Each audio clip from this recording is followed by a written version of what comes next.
for which it stands, one nation, under God, indivisible, with liberty and justice for all.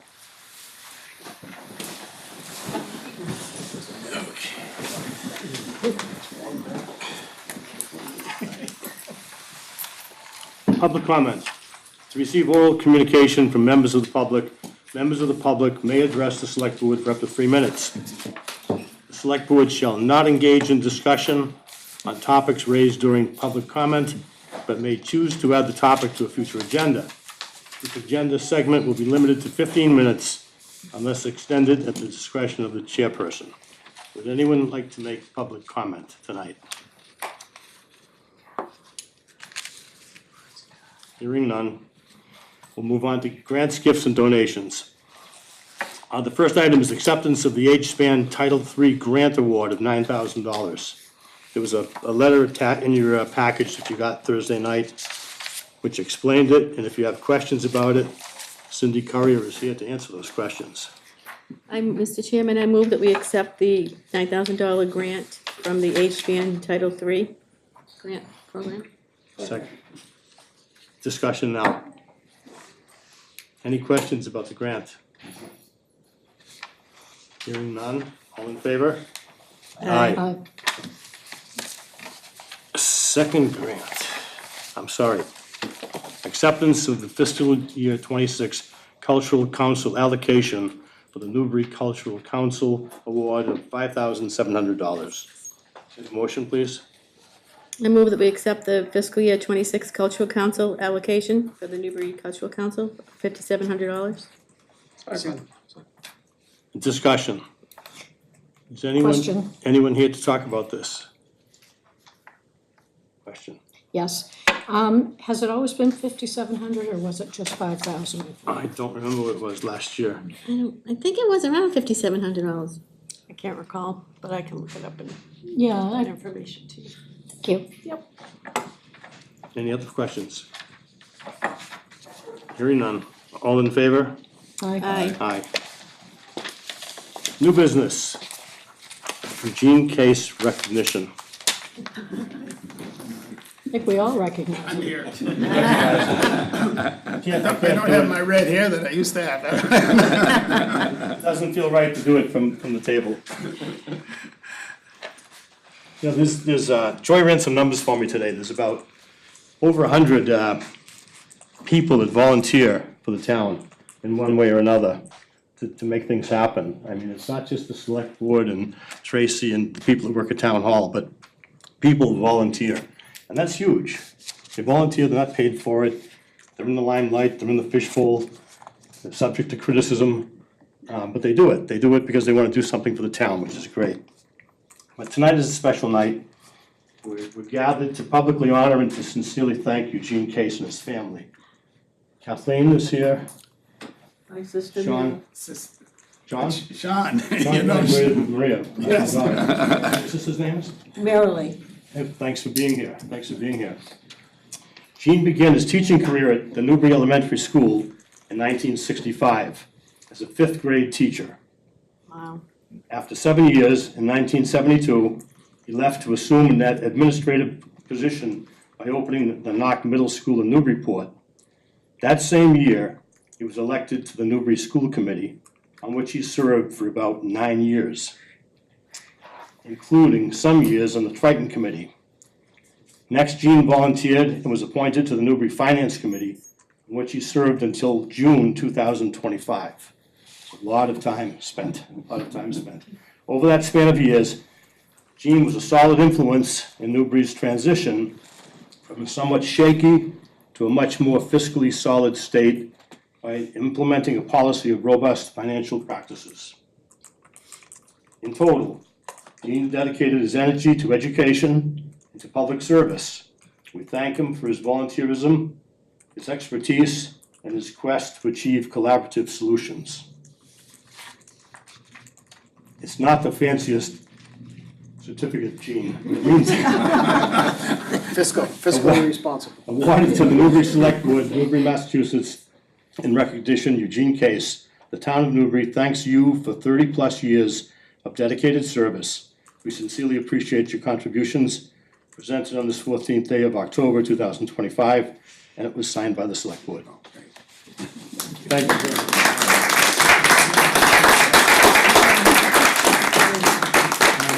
Now I'm sure that it's my pleasure to introduce the Honorable Senator Bruce Tarr. It's all yours, Bruce. Thanks, Bill. Bruce. Gene, good to see you. Was your hair really red all those years ago? Yes, it was. You should have asked Jack Good back in the day. He would have told you. Oh my gosh. Well, at least you still have all of it, so that's very impressive. Also, I want to recognize Representative Kasner, who was able to join us as well, and I'm sure she has something for you in just a minute. But Gene, it's amazing to come and recognize you, because I think the real reason we're recognizing you tonight is the community has run out of roles for you to fill since you've been in almost every one there is. And now we're taking a moment to reflect on just how much you've My given wife to has all of us. plenty of roles for me. Yes, but In the yard. I know she does, but we don't give citations for those. But now, you know, maybe you could fill out more of your list now that we're lightening up on our list a little bit, so. I already have. You are, well, you're making it up, I can see on the phone right now. But Gene, it's certainly an honor to join with the Select Board and the Town Administrator to recognize you for everything that you've done. You've been there so long that we just think of you as a constant on the scene, helping someone, helping the community, in this community and others as well. And I find it interesting that you've been sort of on both sides of the financial equation. You were on the finance committee trying to figure out how to get the money, and you were on the school committee trying to figure out how to spend the money. And always with that sense of balance, but always, always, always with a dedication to this community, and particularly to students through your educational pursuits, through teaching, being on the school committee, always reminding us that a priority for everyone in town has to be educating our kids. And you certainly have exemplified that. And so after all of these years, I think it's fair to say that your personal sacrifice, contributions are woven into the fabric of this town and beyond. And that's why it's wonderful to be able to come and recognize you, because you're a great example of someone who gives back to their community, who takes their citizenship seriously, who understands the responsibility to pitch in when there's a need to be able to give guidance to the community and to the school system. So I'm really pleased to bring you a citation from myself and my colleagues in the Senate.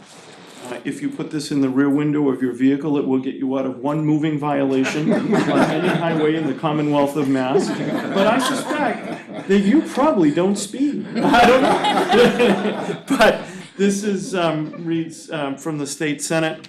It's an official citation. Be it known that the Massachusetts Senate hereby extends its congratulations to Eugene Case in recognition of your many contributions to the community in the town of Newbury.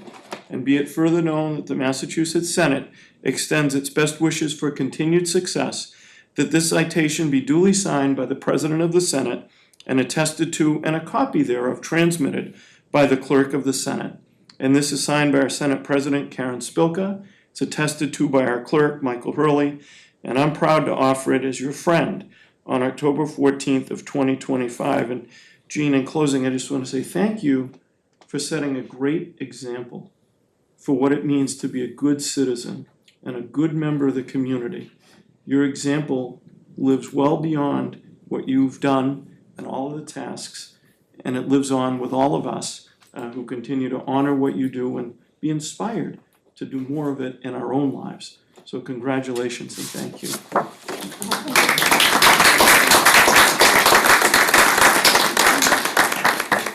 Mr. Chairman, with your permission, please, my friend and colleague, State Representative Kristen Kasner.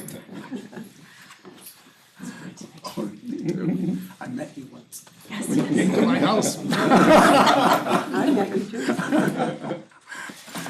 Well, thank you for having me here tonight, and I know we've only met and spoken briefly, but what I have heard from so many others and all of your years of service, and having worked in municipalities for most of my entire career, and trying to figure out how to build thriving communities. It's about the people that are in them, and it's how we really support our community and work with each other and support the younger people in our community. And I just want to thank you for all of your service. And I mean, it's this, in the years that I've been the state representative here, Newbury is a wonderful community, and those like you make it what it is. So I just wanted to say thank you for that. And I also have a citation. The Commonwealth of Massachusetts, the House of Representatives, be it hereby known to all that the Massachusetts House of Representatives offers its sincerest congratulations to Eugene Case in recognition of your service to the town of Newbury as a volunteer board member since 1972 on the school committee, finance committee, arts lottery, and so many other roles that you've played here in town. The entire membership extends its very best wishes and expresses the hope for future good fortune and continued success in all your endeavors. Given on this 14th day of October 2025, signed by Speaker of the House Ronald Mariano and offered by myself, Kristen Cassidy.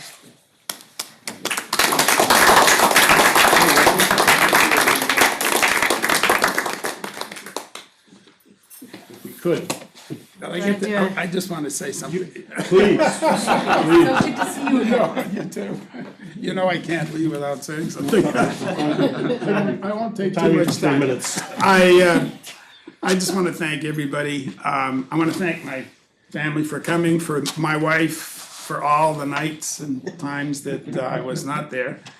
She held the fort and raised him as well as another one and did a great job of it. So Bill can attest to that, right? I can attest to that. But really, it was I get so rewarded from the years that I've spent doing what I've been doing. And I felt that it was a privilege to be able to do that. I learned a lot through that whole process. I think I have to tell this story because I think it's a story that perhaps everybody could tell. But the reason I'm in Newbury and came to Newbury, because I had applied for a position here, and it was at the, I say middle school level, but at the time it was a junior high school here in Newbury. And I didn't hear anything, and I happened to be working in Hamilton on an estate. And somebody got a phone call and said, some guy by the name of Joy wants to talk to you. So I said, well, okay. Anyway, I got the call because I had applied to Newbury. And he said, well, we filled that job. He said, but we got a job at 5th grade. And I thought, oh geez, 5th grade. Here I am. And he needs a decision. So he said, oh, and you could coach our basketball team. And I said, I've never played basketball. But you can still do it. Well, anyway, in a split second, I made that decision. And from that decision, I came to live and to work, and I think is one of the greatest places to live and work. I also want to thank all of my colleagues over the years who were so gracious and who worked together. And I think that's what makes this community what it is. So thank you all very, very much.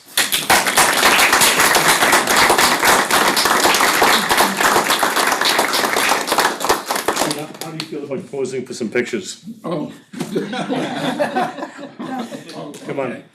All right, let's we get everybody in front of the DS here? that'd be good. Okay, all right. Gene, come on. Okay, all right. Boyd? Yes. Yeah, sure. No, just You don't need that, right? Or do you need? Bring those, we're gonna use those as props. Okay. There you go. I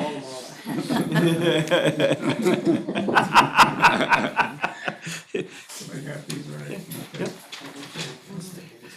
We're gonna, okay, Bill, do you have yours? Oh, here it is. Oh, I'm sorry. There's yours. All right, Patrick, we need somebody on the other side to balance us off. Somebody else has to. Yeah, come on. Leslie, come on the other side.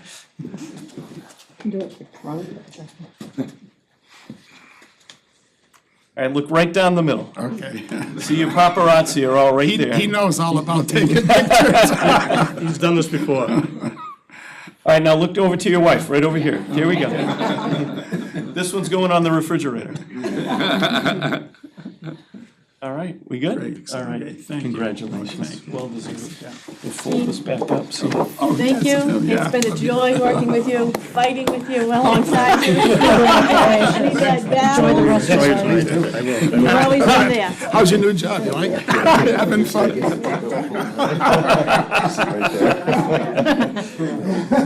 All right, we'll give you those for the last time. And I'm gonna skip out because I have to eat. Thanks very much. Thanks for everything. We would have had more, but. Thank you both for coming. Thank you. Thanks for coming. Thanks so much for coming. I know you've had a previous appointment. I got here, just in time. Thank you so much. I think so.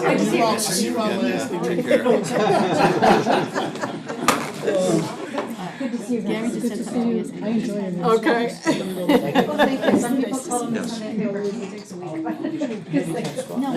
Holy man. All right. We'll see. Kristen, Nice to see you too. Yeah, we can talk to you. Good to see you. I'll see you soon. To the Masconomet thing. The chapter 7. I Haven't been. Maybe I'll see you Double then. barrel shotgun. I'll talk to you about Okay. I have one I know. that I don't need. Oh, then let's talk. We'll talk. Oh, turn the cameras off for a minute, please. See you guys later. Have a good night. Thank you. Good night, everyone. Next on new business, we have an appointment to make to the Agricultural Commission, Noah Merrill. It's a 3-year appointment. The Agricultural Commission, I think, had 2 people on it, and we needed to have 3, thought it would be a good idea, and Noah sent in a letter volunteering to join that Agricultural Commission. Mr. Chairman, I make a motion that we appoint Noah Merrow to the Agricultural Commission for a 3-year appointment. I'll second. Any discussion? Is it no here this evening? Is Noah here?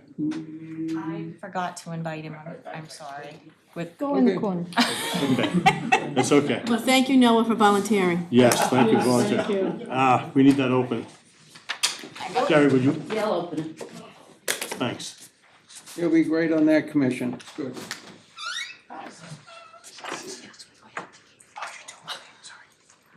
Don't trip, Jerry. Watch your water. Yeah. Thanks, Jerry. Okay, any more discussion? Hearing none, all in favor? Aye. Next is a public property use from the Newbury Elementary School. This came up at the last select board meeting that we had. It was a request to use the room. I need a motion first. I move that we accept or approve of the public property use request form for the Newbury Elementary School. Second. Now discussion. The teachers want to use the room that was vacated by the Council on Aging when they were located down at Newbury NES. Elementary School. And we only had 3 people on the board last meeting. I have to recuse Patrick myself. recused himself for obvious reasons, his wife teaches there. Do that So- again so this we- time we- too, so. We Yeah. deferred it to tonight. They want to use the kitchen facility that's there to set up a place where they can have coffee. And I met the principal at the meeting I went to last Friday, and she'd like to drink coffee there. So, any questions, any discussion? Will they set the pool table up? It's coffee. They're not gonna play pool, just drink coffee and Coffee and snack area. microwave. And there is no pool table there. That All- must be instructed. No, it's not. All in favor? Aye. Yes. Okay. Request from the tree warden to discuss imminently dangerous trees on Newman Road. Let's have a motion. And then we'll have Tim get up and talk about the topic. Could I have a motion? Motion to entertain the request from the tree warden to discuss an eminently dangerous tree on Newman Road. Second. All right, discussion. Tim, would you like to come up and tell us what's happening. Please.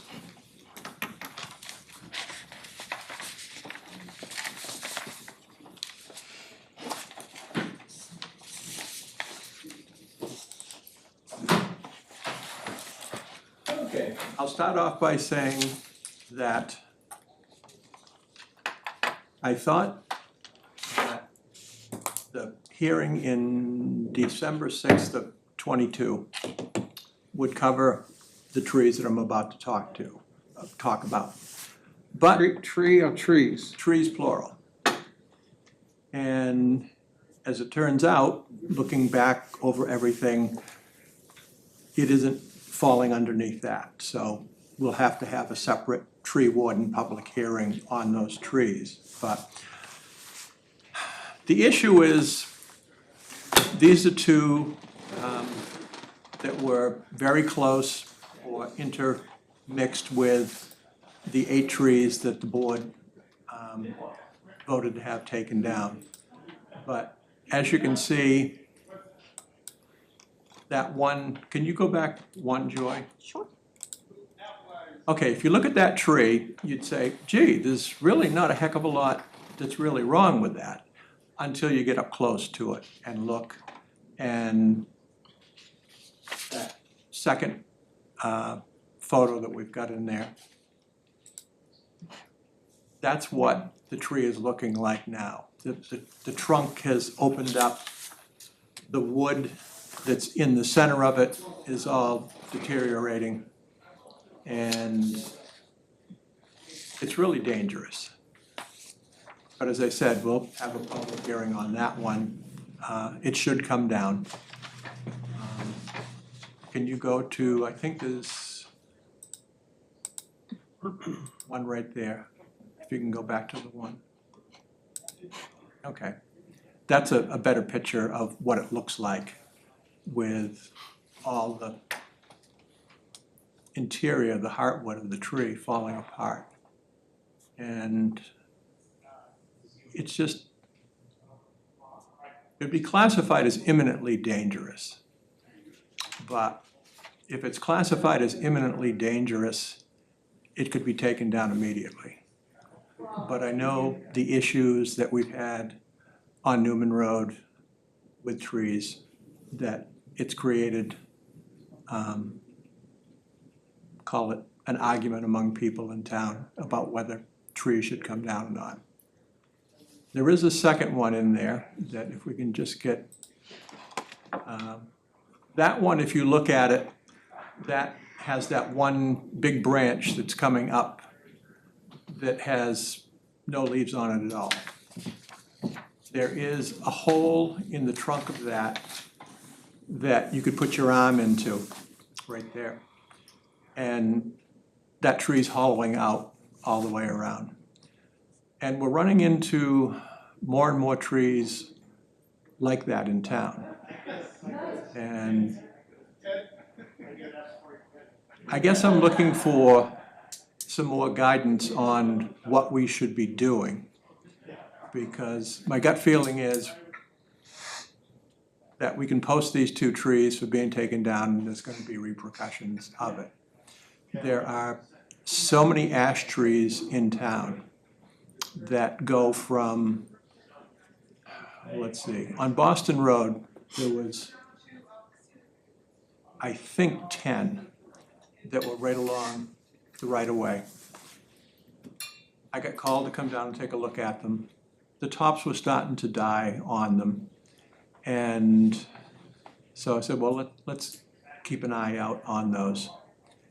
I went back literally in 6 months and they were dead. And we put those in for the public hearing and those were all taken down. This was, I don't know, maybe 4 years ago. I went down to look at some trees on Low Street, and there's just, right along the whole length of Low Street, there's ash trees that are dead. Some of them on the town right away, some of them not. But those will probably all have to come down. We can put those into the public hearing. So the issue is that we're having more and more trees in town that are gonna have to come down. There may come a point in time where, because we're gonna have trees that are behind the power lines, that our guys are not gonna be able to take the trees down because they don't have the training in that to do it, which just pushes up the price of taking down trees. I know that people say, well, how long would the money last? And it's like, well, how do we know which trees are gonna have to come down? It's kind of like, call it a snowplow budget. You know, you never know how much snow you're gonna get over the course of the winter. So this could become a problem this year with, like I said, more and more trees like that, ash trees that are dead. There's a birch nematode that gets into the buds of the tree and is killing off birch trees. We have diseases getting into hemlocks. The drought is really causing some problems with trees. I don't know if any of you saw, I think it was last Tuesday, there was a tree that fell, landed on 2 cars. It was somewhere in the Boston area. And of course, I see something like that show up on TV and I'm looking, okay, what was the problem with the tree? Well, the tree, basically there was a cement sidewalk, there was a cutout in it. The tree was in there, the black top went up to the edge of it. And with drought, a tree like that that's not getting enough water, the roots start to pull away from the loose soil and the trees are gonna fall. Not that we have a lot of those issues, but the drought was a problem. I think it was 2016, I think it was, there was one on Main Street. I think Alicia had contacted me about that one. It was a very big tree, I mean massive. And that one was dead. And then I turned around, looked behind me, there was another one that was dead. And looked up the street towards the West Newbury line, and there was 2 more that were dead. Just all oak trees. And that was, I believe, from reoccurrent dry weather, not a lot of snow, so the ground dried out and these trees died. And those we had to take down. So I'm just kind of bringing this up so that the board will know that there's gonna be more trees that are gonna have to come down. Like, get in the car and go searching further, we're gonna find more and more of them. Places like Hay Street, Low, parts of Orchard. Pretty much you can go down any street and you're gonna find them. Tim, I mean, I appreciate what you're doing to make the board aware of the magnitude of the potential problem with trees. Okay, and I think as far as this agenda item, this is specific to Newman Road. Yep. So I think we had a motion and second for it. The vote was to approve it. I think what Tim is suggesting is that take it to public hearing.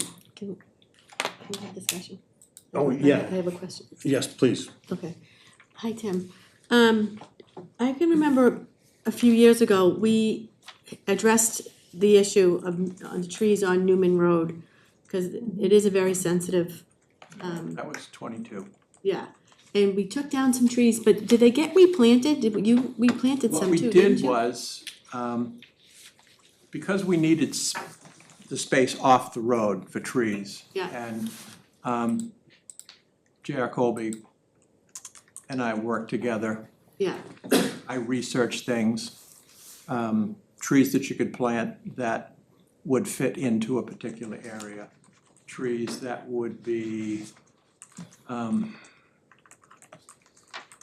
trees that would take the salt. Trees that would reach a certain height but not get too big, where the root system would splay out too far.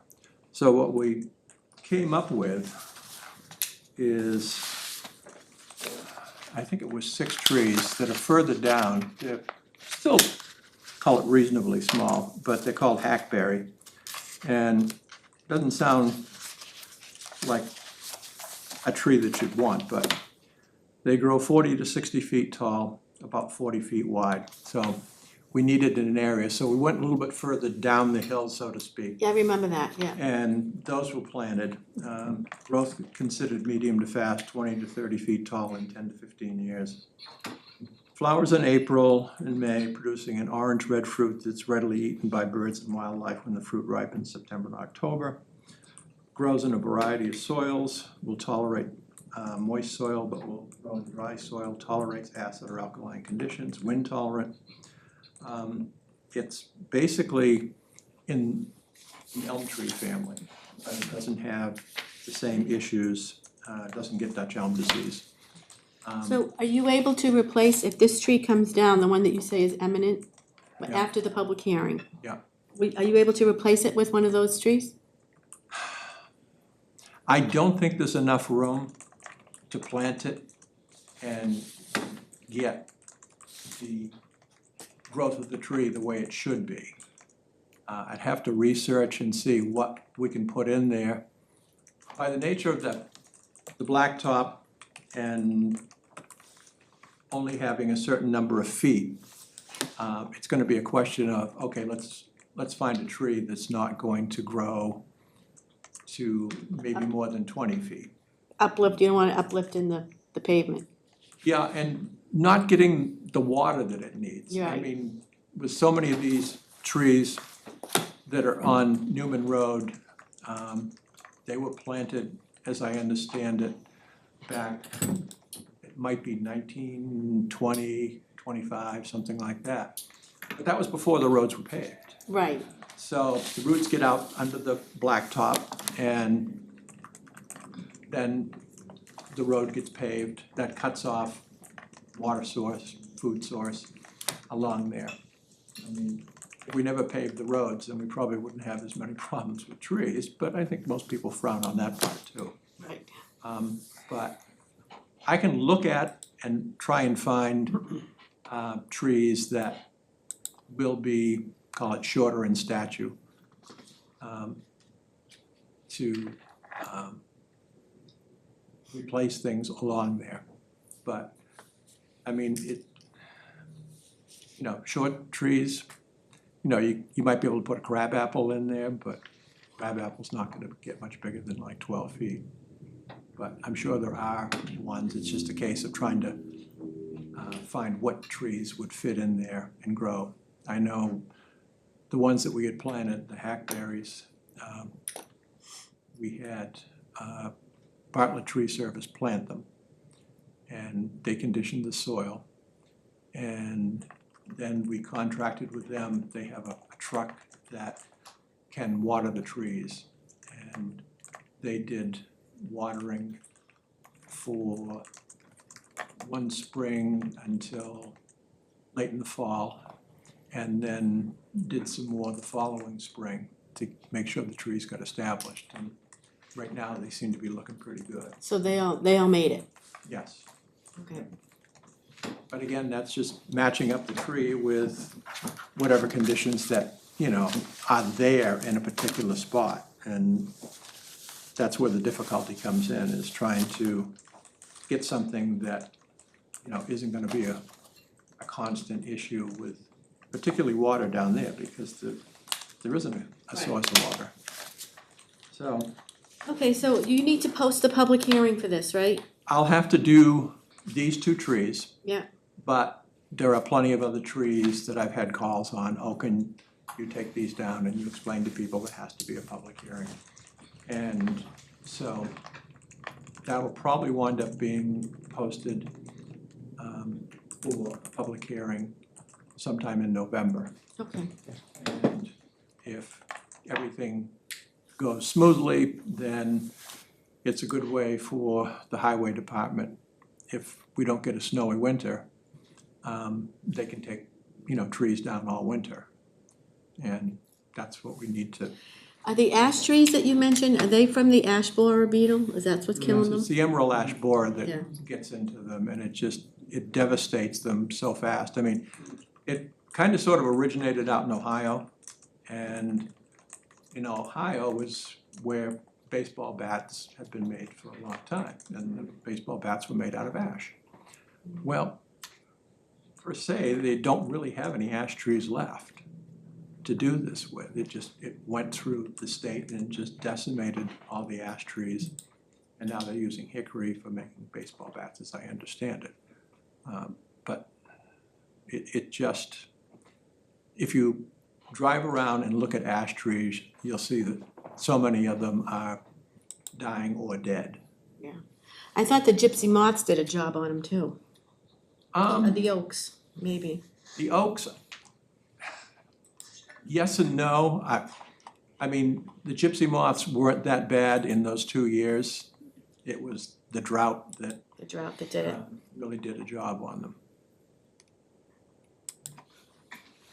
Okay, so you don't need anything from us until after the public hearing, right? Right, I mean, we may have, after we have the public hearing, if there's objections to the 2 trees coming down, then it comes back to the board. Right. And then the board has to make a decision whether they stand up or come down. But as you can see from the pictures, those are in sad shape. I drove by there Sunday and I witnessed those trees before I ever saw the pictures. They look in tough shape. Yeah. Look in tough shape. So, tell me, we had a motion that was second, but how do we bail out of that now? Well, we can table this until We'll if it table it. should come Do we- back again. I move to table it until we need to pick it up Okay, again. second the table. Any discussion about tabling it? Mr. Powell, I'd like to make some comments, if I might. I think I'll let you make some comments, yes. It concerns the Newman Tim, Road. are you essentially finished? Yeah, I figure microphone picks up voices better if somebody's up here talking. Yes, much better.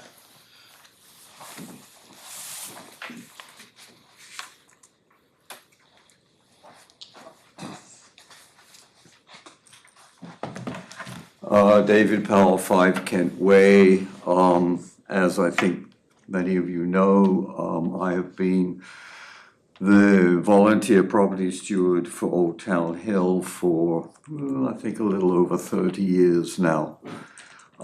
This is a section of Newman Road that is one of the iconic images for Newbury, I think one can safely say. Unfortunately, the life of particularly Norway maples is limited, and those trees are beginning to come to the end of their life. I wasn't quite sure exactly what specifically the tree warden at this point is proposing, but I would feel that given what happened the last time there were trees taken down on Newman Road,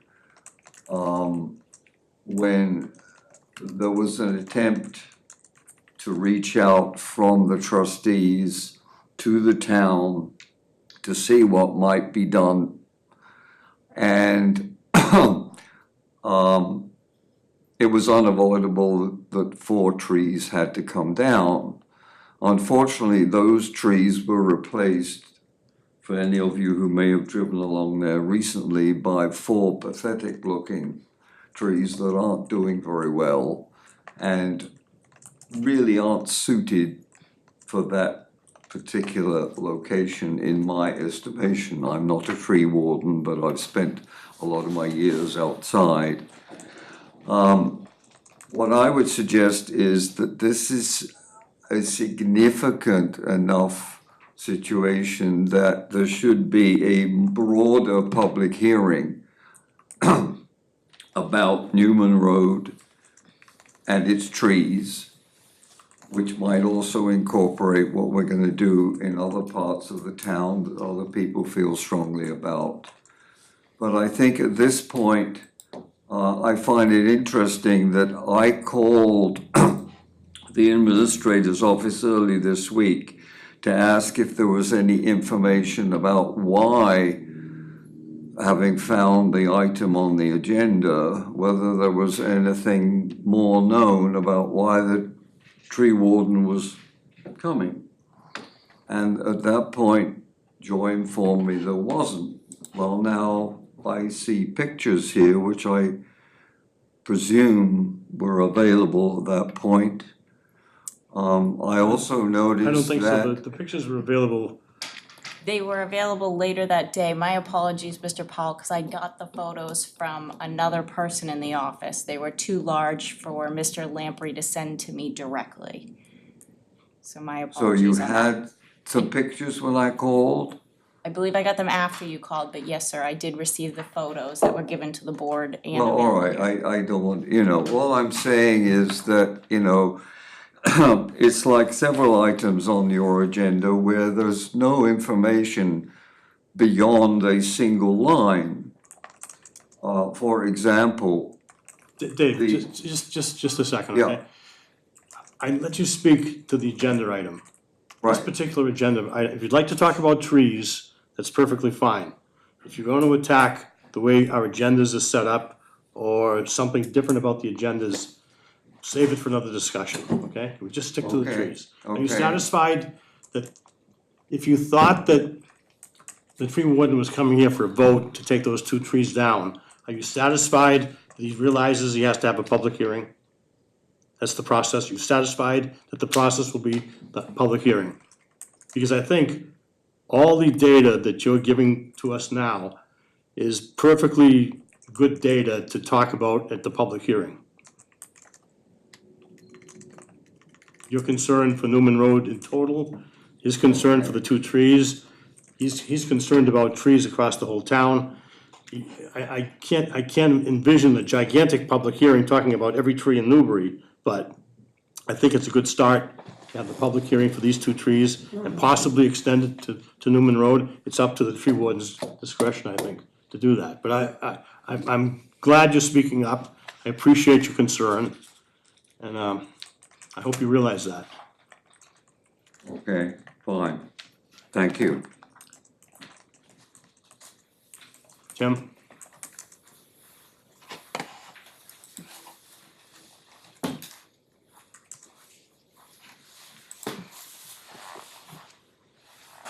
Joy had sent me an email that there was someone from the trustees of the reservations today who called and wanted to know if someone should be at the meeting tonight. And his name was Jeremy. I called him and talked to him, and he said to me, I've looked at those trees and they're really in such bad shape that, in his opinion, he thought they should come down. So it's not like,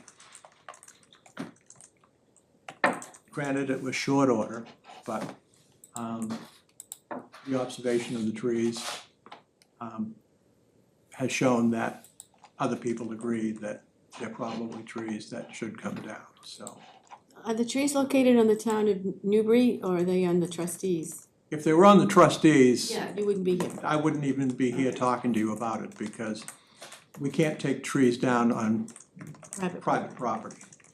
So that's unfortunately one of the things that I get a lot of calls for. Oh, there's a tree, it's, out by the road and the town's right away, and you go out to where it is and the trees are, on private property. And trees are expensive to take down, so I can understand why people would like to have it done, but, we can't be doing it on private property, so. All right, thank you, Tim. I look forward to the public hearing. Okay. Do you have any other questions? Anyone else have questions? Jeff? It's understandable when a tree is close to the road. I had a 2-year-old truck, it was basically a really beautiful truck, and I really had it totaled by a tree out by Governor Dummer. And it fell right in front of my face. So it was quite an experience at 50 to have a tree fall on your truck. So when it does, it's catastrophic. But when you guys come and talk to us, and I think the state, towns, everyone's gonna have trouble with ash trees. They have a tendency to border highways and they're gonna fall. Because when they reach 4 or 5 years with no life, they just turn to dust and they fall. You know, when we do have these discussions, can we talk about cement patching, repair, trimming too? So that people have a full understanding that those things have been thought about. You don't have to do it now. Yep. And we gotta be careful, because people are gonna say, why didn't you do that years ago when you could have saved the tree? But that's not the case.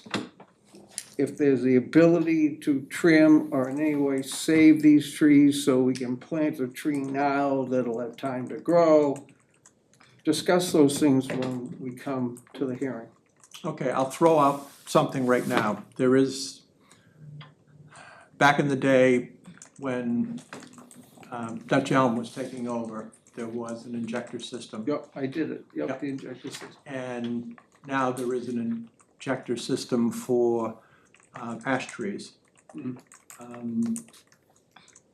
Treatment depends partly on the size of it, but one person was quoted $450 basically per year for, you know, doing that on the tree to save the tree. Problem with the ash trees is, there are some big ones, but there's a lot of little ones and there's a lot of mid-sized. Elm trees were huge. Yeah. And it made sense. So I don't know, but if there's any way to get, 10 years out of these trees, so you can have other trees reach a higher growth planted strategically, we'd like to know that too. Yeah, I don't know, short of the injection systems of doing it, and I don't know that the town of Newbury wants to shell out $450 per year for each good-sized ash tree there is in town. I'm talking the ones in Newman Road. Okay? Thanks, Tim. Yep.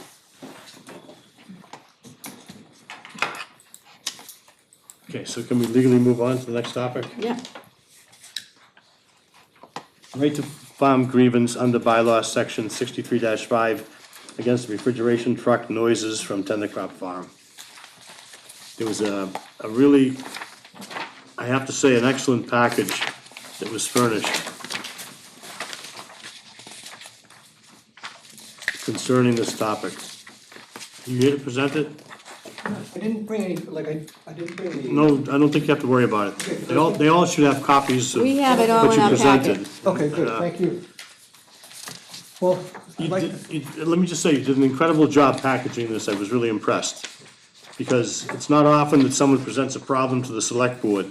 When someone says there's a problem, when I got into it, I talked to people about it, and I came to resolution, temporary resolution with Tendercroft Farm, and you also supplied data about moving forward. And go ahead, you can do your finish your presentation. background, I guess, but I would like to thank the select board members for having me here tonight and to listen to the grievance, and so I do appreciate that.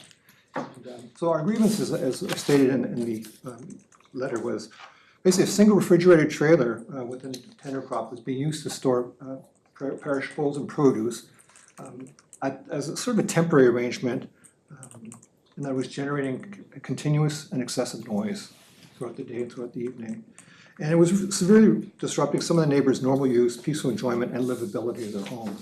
Because it's not just the house, but it's also the property. So like in one house, a guy had a knee replacement and he wanted to sit outside and he was being blasted by the noise from the refrigeration unit.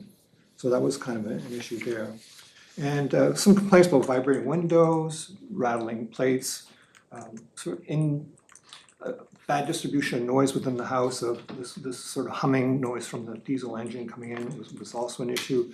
Someone made a comment of it felt like they were living by a truck stop and not by a working farm, was one thing that came up. So we had a problem, and we knew that just by the reaction and stuff like that, it was kind of serious.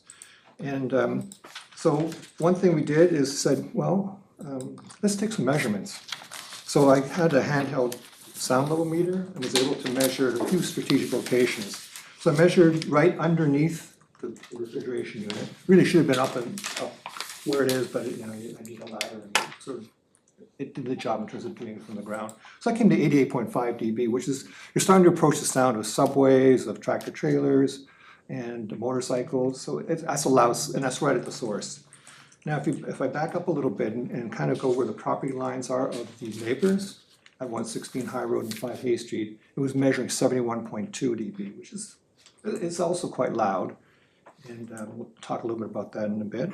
And then also, I did my property line was like 57.4. So it just says that the sound is very directional. So the neighbors that had the high numbers, they were right in the line of the refrigeration units, and I was off to the side a little bit, so I had a bit of a buffer there. I'd also like to note that when that mobile unit did stop running, because of the temperature had been reached inside the trailer, the ambient noise was under 40 dB, so the noise levels were much better. It was very peaceful, and go, oh boy, this is so nice when it's like this. So we had these numbers that, well, gee, that's great, we have a lot of numbers, but do we have a severe problem or not? So that's where we looked at some other municipal codes. We looked at Boston's code, and for noise, they said basically noise is unreasonable and excessive if it's greater than 50 dB in the evenings and greater than 70 dB during the days. Well, we were at 70 day or night. So we were at the upper level of noise from a Boston perspective. I also looked at Lowell, because Lowell did a really nice job in terms of segmenting their whole area. A lot of districts, they've got urban districts, they've got transition districts, or traditional districts, I should say. They have suburbs, they've got industrial. So they have a whole mix of things. They don't have farming, at least not in their codes. But it's fundamentally for Lowell, they were saying the maximum, at least for residential areas, was between 40 to 60 dB, so below 70 dB. And then only things like industry, and there were some office buildings and institutions, they had it up to 70 dB. But 70 is kind of, seems to be the magic number in terms of where to stop. And there's a reason for that. A lot of experts agree that long-term exposure to noise levels above 70 can impact hearing. It's hearing loss or degradation of hearing. So that's, we sort of stumbled upon that, and it made sense, like, that's what, 70 dB, and that's something we need to look at as well. So in the addendum to the letter, I just had some sample sources and some of the levels there, just for comparison, just so you can understand what it is. I would like to say we did notice the problem starting back on August 22nd. We reached out to Tendercrop and actually spoke with the store manager. She couldn't commit to anything, but she called Matt.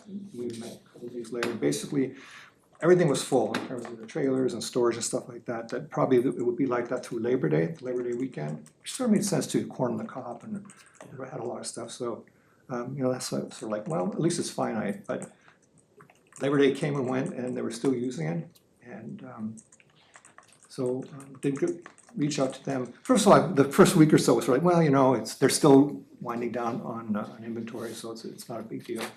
But when it came to like 2 weeks, we went in to speak with them. And went back and forth for a few days, and by the 19th, they turned off the refrigeration unit, the noisy one.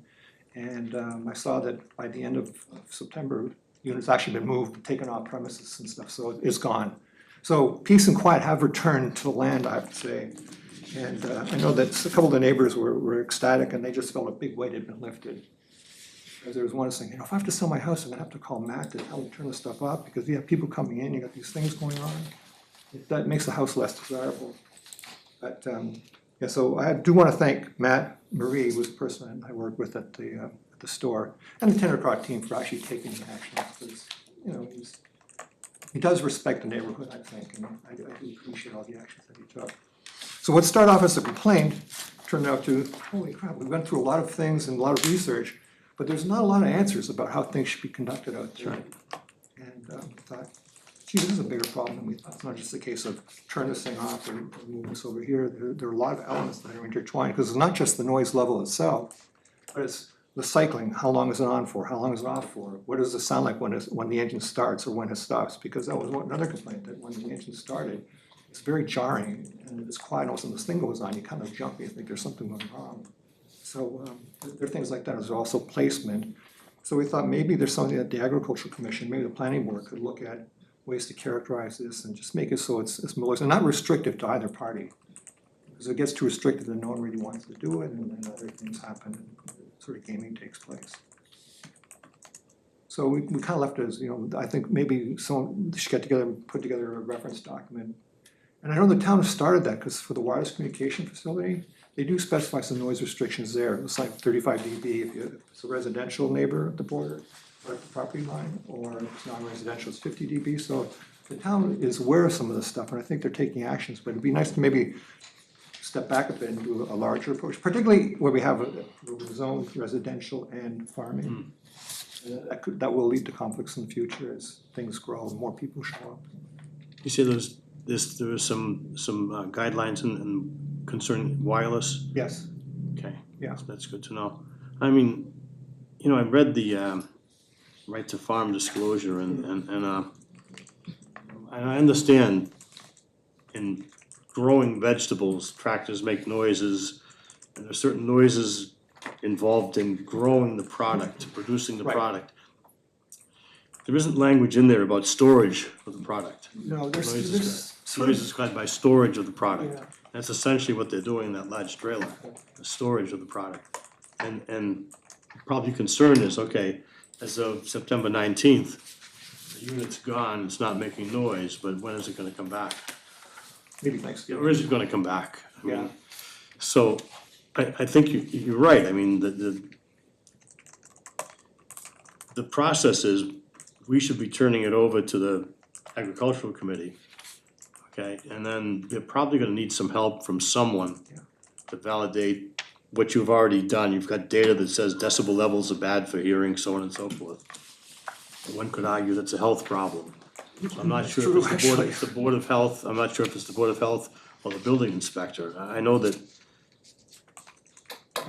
my personal experience where I worked, we had these monstrous vacuum furnaces that had diffusion pumps that were very noisy. OSHA said if you worked in the area, you had to wear hearing protection. And we essentially built confinements for those pumps to suppress the noise to the extent that you could work there without needing protection because the decibel level was manageable. I'm not sure if that can happen to the truck, to the unit, but these are things that between the agricultural committee and Board of Health and building inspector, maybe we can figure it out and talk to Matt as well.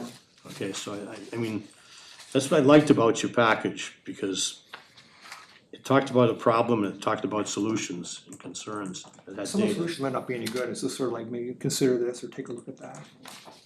I think you should consider signing up to join one of the committees in town. Yeah, yeah, I'd be happy to. By the way, I'm Peter Ganshoff, I live at 117 High Road. Give that up front. I've got it down here already, Peter. So yeah, I've been there 23 years, I hope to be there many more years too. There are a lot of different committees that we have in town and for the work you did on this, because it's a complaint, but it's aimed at a solution. And I think that's perfect, you know? Is, Bill? Matt said refrigeration trucks there for years. But it's been this year with this particular truck that it was very offensive, correct? It was certainly that one refrigeration, the other two that were on premise now, it's usually, that's used a lot for over-the-road operations, so I'll see that truck up at Dover, I'll see it on 95 or Route. But I mean, it seems that, you know, the cooperation both ways was fine until this one truck arrived, so I think, you know, maybe some discussion with Matt on Oh, that truck absolutely. isn't suitable for that location. Or something like that. Another thing too, is I know that the refrigeration companies, they're coming up with what they call quiet systems, which are multimodal, they run off of diesel, you can plug them in as well. Because I know he's run trucks there for Yeah. 10 years. So yeah, it's not the trucks, it's leaving them running, all the reefer unit. But I mean, there's been refrigerated trucks there for a long time. Yeah. So it was this one truck that was particularly loud. Correct. But he changed the usage pattern, because he's never had it where it's been on all day and all night. And sometimes that unit, that noisy unit was doing that. But usage is definitely a critical element of impacting noise. You're right, I remember like around Thanksgiving, he'd have a truck running, going probably for that week or so before Thanksgiving, full of turkeys. Oh, the turkeys, yeah. Probably. Was the noise offensive then too with the turkey trailer? Was it a I different don't remember it trailer? being offensive, none of the neighbors remember it being a problem. Yeah, so it was probably a different trailer. Of course, the windows are all down in everybody's house. In November The too. noise still permeates the walls and the windows, unfortunately. It's definitely muffled, but you kind of hear this ring all the time here in the house. Question about your, it is just speculation about refrigerating the turkeys that early of a date? Because he sells fresh turkeys, correct? Yeah. Because most turkeys don't even get slaughtered till a few days before Thanksgiving, so that would not fall into the time frame. They would no longer be fresh, they'd have to be frozen. Yeah, I can't comment on the operation. And they have to I be never- sent I never out to looked inside. western Massachusetts and then shipped back here. Yeah. That's where the slaughterhouse is. I mean, there's a lot of questions. Yeah, there is. There's a lot of parts to farming that we take for granted. Is Lisa still on the Agricultural Commission? Lisa Colby. Yeah, she's a great person. Yeah. So, I'm sure you'd be willing to work with the agricultural committee and Absolutely. whoever else to see this through. I'd be excited to, actually. That's awesome. Any questions? I don't think we have anything to vote on, we just support what you're trying to do, and we appreciate that. Your package was incredible. Well, thank you so much. Thank you, sir. Peter, Thank thanks you. for coming, I thanks for appreciate explaining it. Thank you. Jeff, nice seeing you, by the way. Thank you.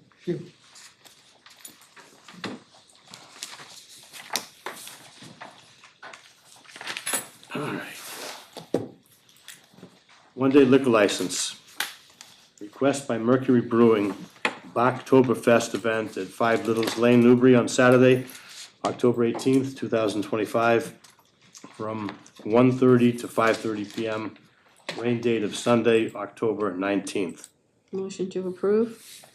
Second. Discussion. If I may, I spoke with Josie. Is she here? No. No, are you here from? Judy, yeah, I'm here. Judy, do you mind just coming up to answer any questions the board may have? Just a quick update. The actual applications, I don't know if you noticed it in your packet, they said 1:30 AM to 5:30 PM. But I did clarify with Josie prior to this meeting that it's 11:30 AM to 5:30 PM, that just an extra one fell off, Oh, I so. see. So the actual licenses that we'll sign tonight, if this gets approved, will say 11:30 a.m. Correct, yeah. To 5:30 PM, okay. That was a test to see who read their package. To see if I didn't, I missed that one. I circled it with my red pen. It's on all of these, Yeah, right? it is, Okay. it is. So that they've all been changed.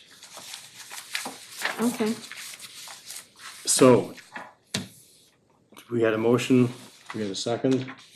we had a motion and a second, Any yeah. discussion, any further discussion? Any questions?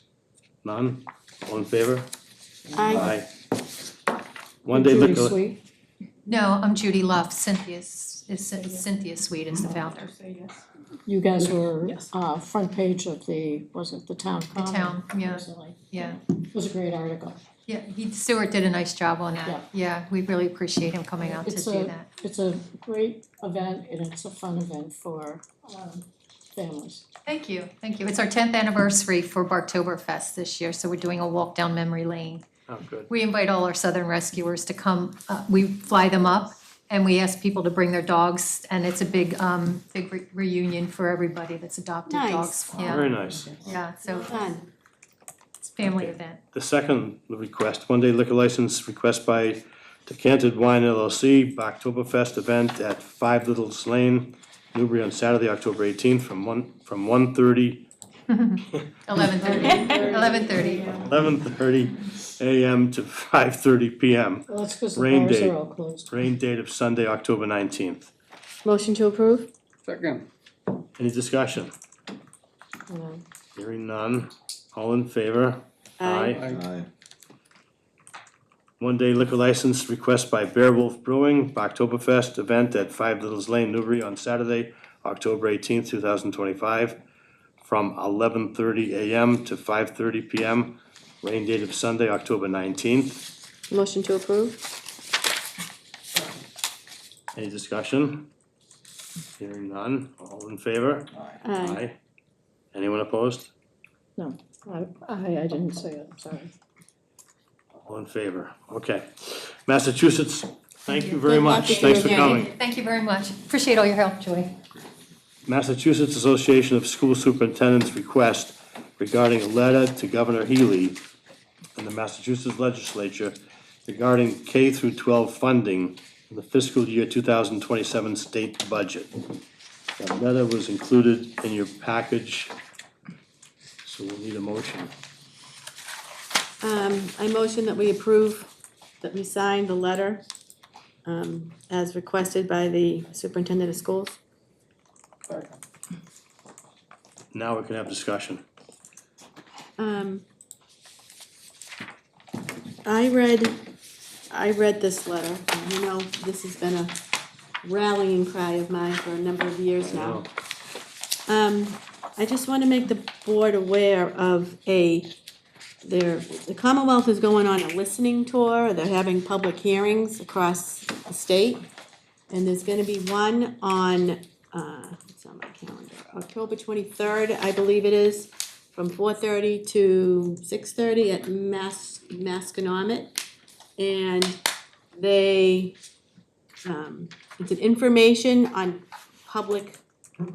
they're public listening sections. So the Department of Elementary and Secondary Education and the Department of Revenue's Division of Local Services have been requested by the legislature to conduct a study of the local contribution components of the state's Chapter 70 school finance formula.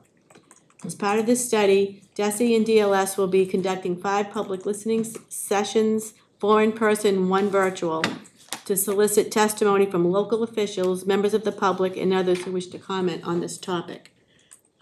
So I plan to attend this, it's on October 23rd, What was the time on that, Alicia? 4:30, let me see. To 6:30. Till 6:30. 6:30, thank you. October 23rd, Masconomet Regional High School, Boxford, 4:30 to 6:30. One in Worcester, Greenfield, Lakeville, and then they're gonna have a virtual public comment hearing where you have to register online. The scope of the study is the adequacy and equity of the methodology used to determine a municipality's target local contribution and required local contribution as a measure of the municipality's ability to contribute to its foundation budget. So we all know it's broken. They wanna know, they're gonna talk about the impact of Proposition 2.5. So I plan to go to this thing, I'm gonna bring my little sign, I'm gonna sign up, my little chart that I get from Brian, and I'm just gonna regurgitate the same battle cry.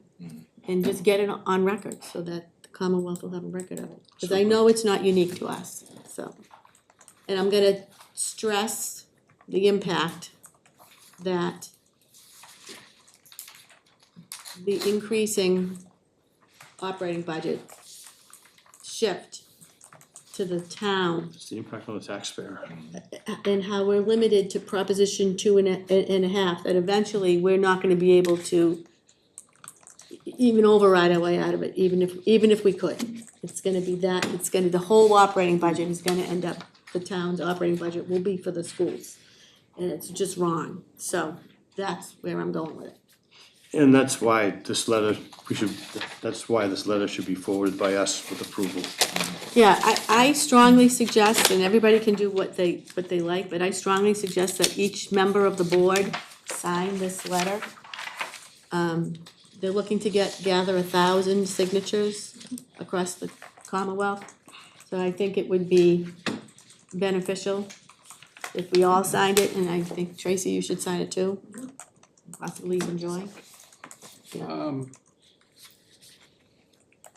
What kind of bothers me a bit, being probably one of the longer running selectmen, is this has been around in the same issue in the same form for as long as I can remember. I know, And it's always subject to fiscal or budgetary contributions and availability. right. And I think we ought to start to somehow, through our legislators and representatives, present a way to maybe change that to some sort of contract. Well, that's what this letter And they states. need to pay a certain amount, period. And if it doesn't, you know, and if they can't, then they can't run around and buy and pay all the other things they pay. Right, well, 'Cause It's they coming to a always- head They now. always take care of everything and everyone. And then they say, well, we don't have enough money. right, subject to appropriation. The regional school transportation reimbursement has never been 100%. No, It's I mean, you're right, but, And this is Yeah. asking for fully reimbursement. right, in the special even a circuit breakers contract and. at a certain amount, at least you know what you're getting. Right. So, and that's, the reason why this is coming to a head is because what's happening to us is happening to more and more small towns across the Commonwealth. There's more numbers now, there's a 200 and, I wanna say 260 communities out of the 323 this is affecting negatively. And also, because the Commonwealth, the voters of the Commonwealth passed the Fair Share Amendment Act that put the millionaire's tax into play. That was promised to have that additional monies go only to transportation and education. And that's another reason why everybody, I mean, this is everybody, this is the Massachusetts School Committee Association, it's the Massachusetts Superintendents Association, I think it's the teachers, it's all of them. Every professional association that has to do with public education is signing on to this one letter saying, pretty much saying, enough is enough. Just like you said, Jeff, you've been promising us money for years, you never fulfill it.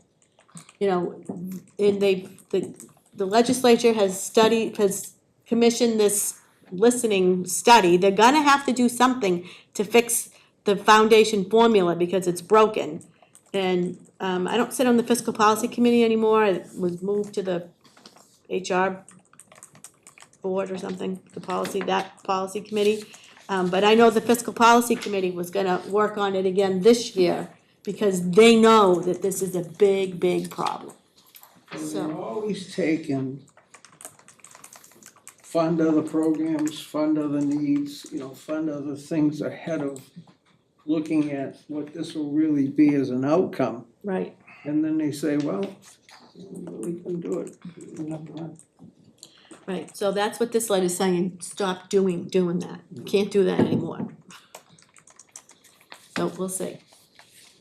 But anyways, that's what this is for, so I guess, we need a vote to sign it, right? Do we sign it as a board or do we sign it individually? No, individually as a select board member, Okay. As a select board member. yeah. So should the motion be to vote to have? What is the motion, Joy? vote? Right now, the motion is moved for the board to sign the letter. Yeah. If you'd like to amend it to have each member sign. Yeah, each member needs Yes. to sign it. So can we amend that motion then Okay. and second the amendment? Second. It's All in funny, favor of the amendment? I would sign this, and I will sign it, but I'd rather word it a little stronger than what it is. I know it's a starting point, but Come with me to Masco on the 23rd. it's just, I'm way too long to have the flexibility they have had with funding our schools. Right. You know, it's not, I hate to say this, it's not just the public schools that the legislature does this to. When the Mass State Lottery came into play, they were supposed to take all that money, was supposed to go to the cities and towns. It was only gonna go to the cities and towns. They allowed gambling in the Commonwealth only to support the municipalities. Well, last year they passed online gaming. And the biggest gripe that the MMA had was that you cannot divert these funds from online gaming away from the municipalities. It still has to support that, and they didn't promise that they wouldn't do that. So they try to steal money wherever they can. from what they promised they were gonna do. Look at the tolls. I mean, when the Mass Pike went in, they said they were only gonna put a toll on the pike until the pike's paid for. Well, that pike's been paid for, I can't tell you how many times But over. it's even deep, you know, it's the governor's budget and what, you know, they spend money on in the long Well, run. that's why this letter is important, because it's gonna, the That's it. governor comes out with her budget pretty soon, and she's pulling her budget together now. And she's gonna have to change how she funds public education in the governor's budget. The legislature will change it anyways, the House will change it, and then the Senate will change it again. But they wanna get it, and I think she's amiable to it. I think she is. She hasn't, the governor hasn't the governor knows there's a problem. I've had a conversation with her. She knows there's a problem. How she's gonna fix it, I don't know, but. So what's interesting is, to your point, the municipalities don't like it, but this letter was drafted by the executive director of the Massachusetts Association of School Superintendents. Right, So it's being pushed by the schools, right, because they realize that it is a crisis. yeah. I mean, they were looking for, what did they say, 1,000 signatures they were hoping to get? Yeah, 1,000, Yeah, so, I just think that, they're at 450. I think the more we yell at them, the louder we yell at them, the more letters we send them, the more we get up to speak, the louder we are, the squeaky wheel will get the Well, grease. they, you know what it is, they'll, I mean, the schools, the superintendents, even though in the end, you know, if the state doesn't do this, the state doesn't, it behooves the town that they have to do this and they have to fill in the gaps and everything else, but, you know, the superintendent and the schools aren't stupid. Like Alicia said, towns can only do it so long. And then when it's broken, the schools are broken. That's right, that's right. It's gonna bury the towns. They'll come to a point where we can't afford public safety. Towns are I mean, broken, Alicia, it's, the schools are broken. yeah, Can't let that happen. so anyways, Any more that's, discussion? Okay. All in favor of the amended motion? I, Anyone opposed? That means 5 of us will sign it, and Tracy, you'll be with us too, right? enjoy your sign too, right? Okay. Joy's signature on this. Okay. Whole business. Colonial Power Group, second quarter 2025 quarterly aggregation report. There were a lot of pages in that report. I think the very last page of it, at the very bottom of the page, clearly says that from June, May, and April, May, and June of this year, the savings by those people who are in this program, it's been a savings of $76,127, which is very good.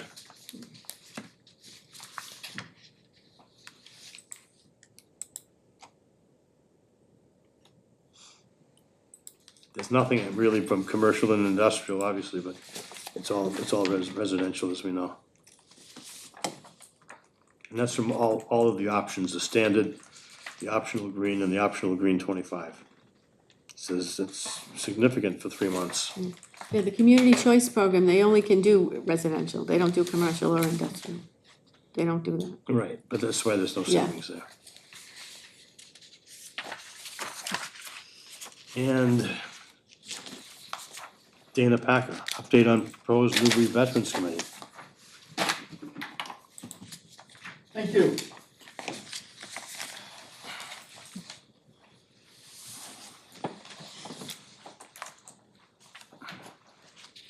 Dana Packer, 227 Middle Road, by Phil. A lot has happened since I talked to you last, and what I'd like to do is, I'm just gonna recap a little bit. On June 24th is when I spoke to you last, and we talked about putting this committee together. We had a meeting on September 10th, which I thought was very successful. wasn't a huge turnout, but we discussed and we talked about a lot of things about how this committee should be put together, what might work, what might not work. I know that there was some discussion when I talked about a 501, and that was talked about a lot at our meeting. And then I've talked to Bob Breaker on the 14th of October.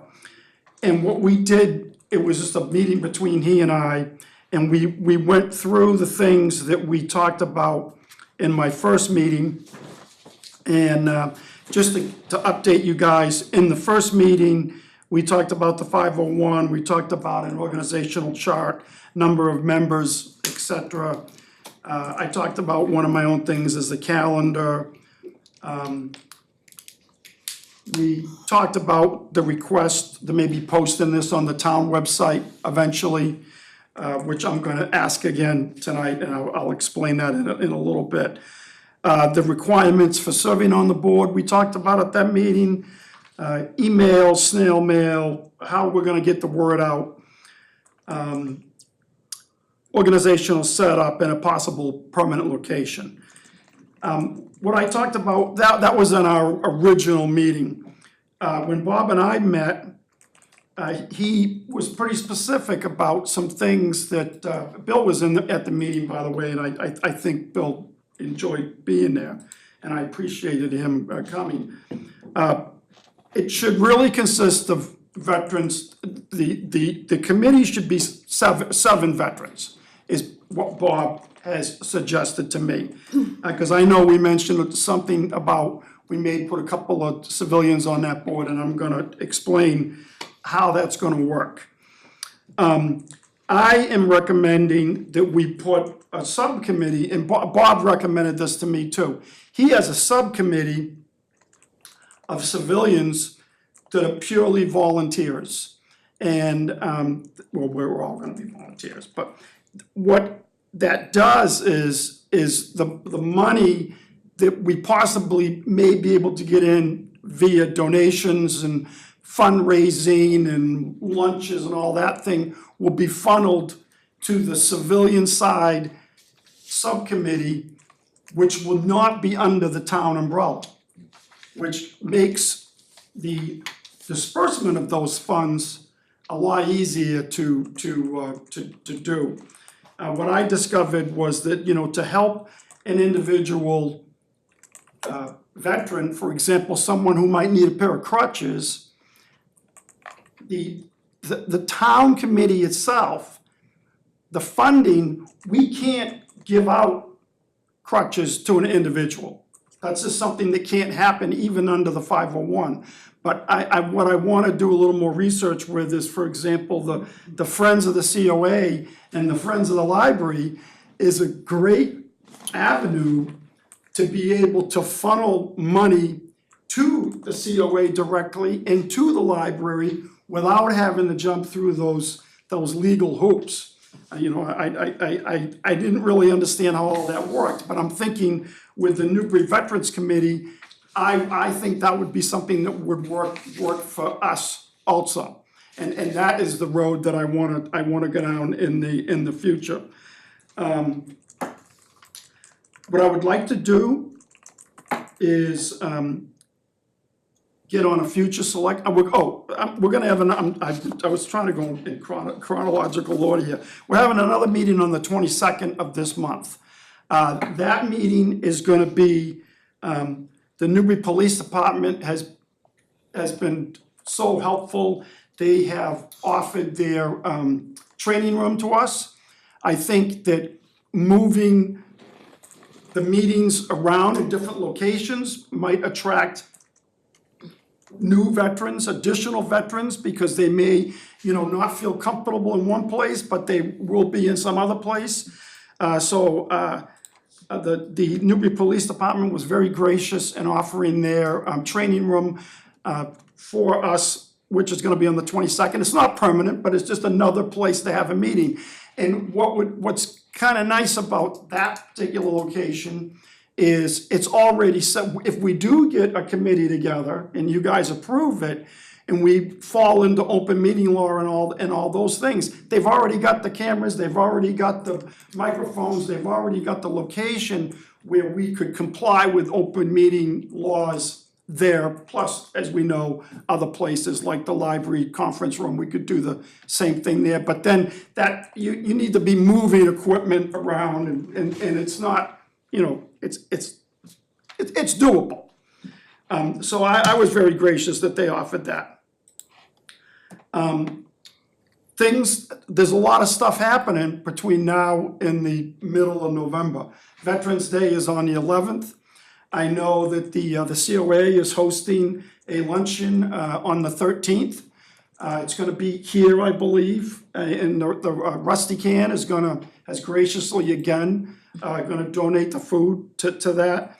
I wanna just put a shout out to all the veterans, the Eastern Essex Veterans Facebook page.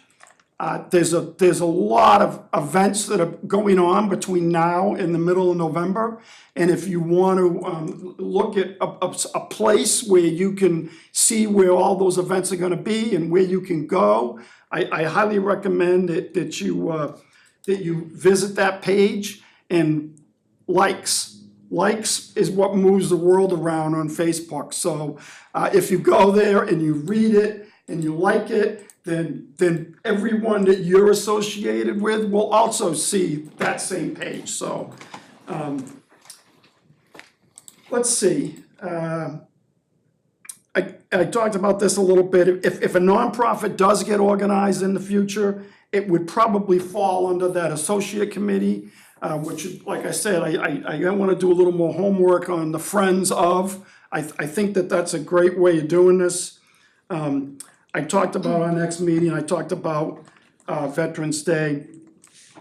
What I would like is the meeting on the 22nd. We'll see how that goes. We'll see what comes out of it.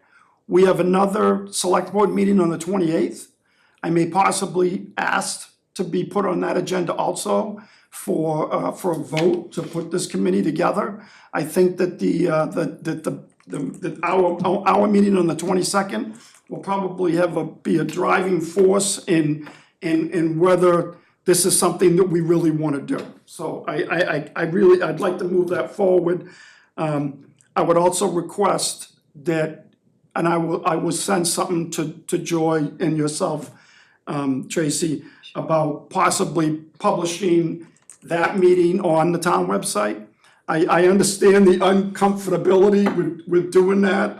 Bill has explained a little bit about that to me, but I think that it would show the veterans that this is something that we really want to do. And if it's something that we don't want to do, you know, I don't want to spin my wheels for something that it just isn't going to happen. So I would really appreciate transparency and have you guys. You don't even have to even discuss it right now because I don't think it's on the agenda for a discussion. But that's what I will be requesting. Just a couple things. I know that I sent in my package probably wasn't nearly as good as the package you got from the noise complaint package, but I know it was kind of disjointed. It didn't make a whole lot of sense to you guys probably. One was the original flyer for the meeting that we had on the 10th, and you're probably like, well, Dana, why did you send me that? Well, I just wanted to show you what I put out around the town to promote that particular meeting. Another thing I sent to you folks was the page that I was just reading off of, and that was this one here with, and I try and date things because I think dating things is extremely important. The top piece of this was what took place on the 10th, September 10th, and then the bottom of this was what took place when I met with Bob Breaker on the 14th. So that's kind of why I set that up that way. let's see, what else did I send you? Oh, the mission statement. I did get it down to one page. It's still too long. And I do believe that, I know that all of the committees in town, I think most of them, when you click on that committee on the town website, they have a short mission statement there. And I do understand that this might be a broader scope, and I am prepared to put something together that would actually fit in that space for a mission statement, you know, if we get the board approved, or the committee approved, and it winds up on the town website. So that's where we're at, that's what I've been doing, that's where we're going. So my specific request tonight would be, and again, there's no harm, no foul, because it's up to you folks to decide, but the meeting on the 22nd, it is gonna be at the police station. I'd like to see it posted on the town website. And then, after the results of that meeting and we find out how that goes, I would request, again, it depends upon how that meeting goes, on the 28th to be put on that agenda for a possible vote to put this committee together. In October, you mean? In October, Okay. yes. And just some of my own notes, and until we get to that point, I know that you probably are all wondering, well, you know, who's volunteered? Like, how are you putting your volunteers together? How are you gonna get the people to do this? It's hard for me to request for volunteers for either committee that I wanna try and establish without actually knowing if this is gonna take place. So I think from the first meeting that I had, there's a lot of interest. I think that we would be able to put a 7-member committee together pretty easily. We would, like I said in my first meeting here with you folks, I would like to see it put together the same way that you just nominated, or you didn't nominate, but you appointed a bunch of people to committees tonight. I would like to see this committee kind of put together the same way, where, you know, I will get the volunteers, I will get their addresses, names, whoever they might be. They will send emails to the town saying that they are volunteering to be put on this committee, so that when the time comes to actually, well, there's a couple things I think is gonna have to happen. The committee has to be approved. I have to recruit volunteers. Those volunteers are gonna have to, in my opinion, are gonna have to send emails or snail mail or whatever to you folks telling you that they wanna volunteer for this committee. And then the appointments will be made just like how you appoint anybody else to any other committee. And that's all I have. Dana, what time is the meeting at? So, 7 o'clock. Thank you. Thank you. 7 o'clock on the 22nd at the police department, AM or PM? PM. We've had 7 AM Nina, meetings in the past. does the mission statement kind of say what the committee is going to do? Yeah, it actually says too much. But no, it's good. Yeah, the mission statement is I was a little overzealous, I wanna say, that when I put the first one together, that was 3 pages. I've got it down to 1 page now, and like I said, my goal and this committee's goal is not gonna be to take charge of anything else that's already happening in our community. So we are just gonna be a group of people that is gonna help veterans move in a direction, and they can come to us if they need assistance, whatever that assistance might be. You know, Question, Mr. Chairman. Please. How is this committee different? I guess, what activities that is this committee gonna be responsible for that's different from what the Eastern Essex Veterans Committee does? because it will be a focal point for our town. But our town is a part of Well, Easton well, Essex. Bill knows this, and I just wanna say that, Steve does a tremendous job here with the coffees, with working with the COA. But the Eastern Essex Veterans Association, or whatever you might wanna call it, they do chapter 115, all right, which is a federal program. What's that? What's chapter 115? That's, chapter 115 forms the district, how the district is staffed. It's- It also is the compensation package that we did at annual town meeting. Disability benefits, Veterans get the At the real federal estate tax level. abatement, disabilities, when veterans have hardships, they see Steve and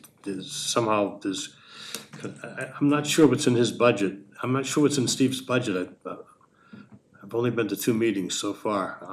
but that is totally out of my wheelhouse. Yeah, yeah. This I committee think she that, wonders if there's redundancy between if Steve has a budget to give assistance to veterans versus if you had a 501c3 that raised money because someone needed crutches, is that something that would have gone to Steve or now it's gonna go to you? That's things you need to sort out, I guess. Those are things yes, There's a lot to sort out. there's a lot to sort out. Again, on the 22nd, let's go back. The original meeting you had, I think you said you sent out 13 invitations I did, by mail. yes. I assume you didn't invite yourself by mail, or Frank, or Bob Breaker, or who else? There was, Bernie Fields. I don't think Bernie Fields is even a veteran, is he? His father was, I think. his father was, yes. His father was. So, of the 8 people that were there were 4 veterans. I was there, Bob Haynes, Gene Kelly, and Gene Kelly's brother-in-law, I think. His he is, son, I think. Son-in-law. Yes. So who's gonna come on 10/22? You gonna invite people or is it just open to say, what does the net catch? Well, I don't want to, there's a couple of people on the civilian side of the house that I have invited. Oh, yeah, Mark Yelenek probably. Mark, but he's not the person I was thinking of. Okay. But there's a group of people in this town that do a lot for our veterans that aren't veterans. And just like, for example, the Memorial Day Parade is an example. It was like Illinois and Bernie Fields pull those strings together, I think. Right, and those people gather clothing and donate them to veterans on their own, and that's what the associate committee is able to do where the town committee is not. Okay, what was your question? well, it was what is the committee that you envision? Because I know you have a vision. What is your vision? What they're gonna be tasked with doing, how is that not redundant from the Eastern Essex? Okay, if you drive through Georgetown, Yeah, you see the banners on the telephone poles. Yeah. The honor banners. Those are awesome. It's got nothing to do with Eastern Essex veterans. That would be something that I would love to work on and put together.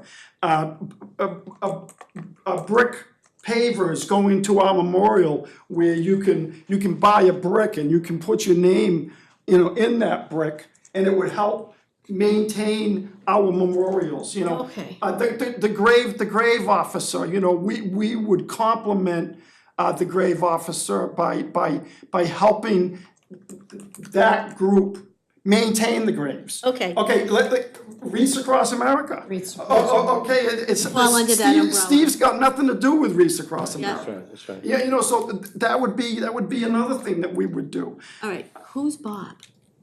Bob Breaker. Bob Breaker, okay, this is something, Bob Breaker is the chair of the Rowley Veterans Committee. Is that a town committee? I don't know if I got that.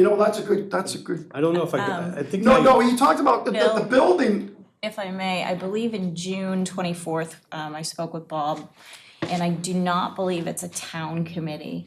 I believe it is a private organization because they don't for some of the things that Dana was saying, that they wanna welcome the veterans in, they couldn't do the open meeting law and have the meeting minutes if a veteran wanted to come forward with something sensitive and things like that, because there were some questions about what that looks like if a veteran were to come before the committee and have concerns about something psychological or something very personal or pressing. Yeah.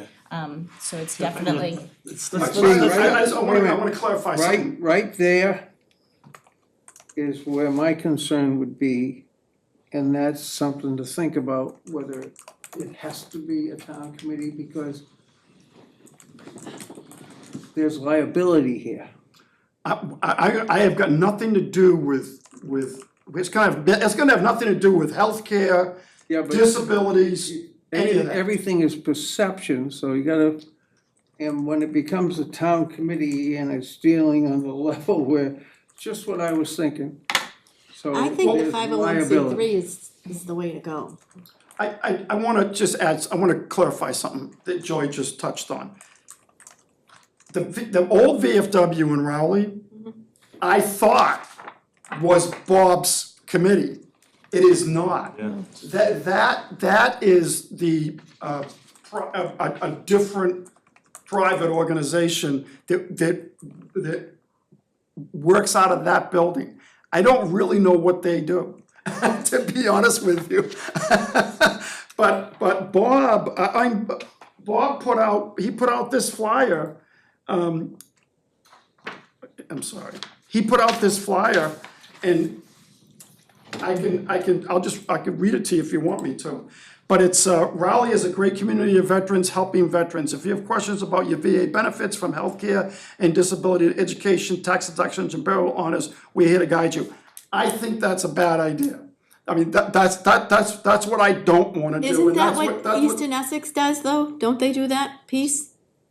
So you could divert them Well, to he that, said, right? we're here to guide you, so my point is they would probably send them in that direction. Guide them to Eastern Essex. Refer them, so to speak. Refer them, but I don't, that's not really where I wanna go with this because of what Jeff just touched upon, okay? But it says, we also gather to remember honor, we invite you to join us for Veterans Day, Wreaths Across America, a special Purple Heart event, which would be another thing that we would work on to promote, our Purple Heart, Purple Heart Day. Standing together, we honor our fallen and strengthen our community.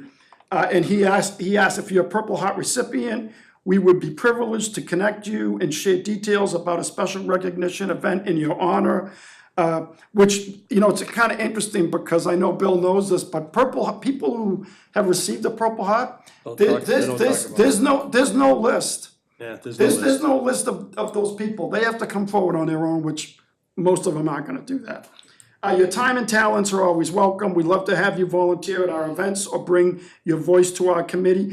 For example, one thing that he did was the Newbury Fire Department collects the flags. The flags that have deteriorated and. The old cemetery flags. Yeah, the old cemetery flags, and then it's a ceremony to actually burn those flags. The Boy Scouts do it, right?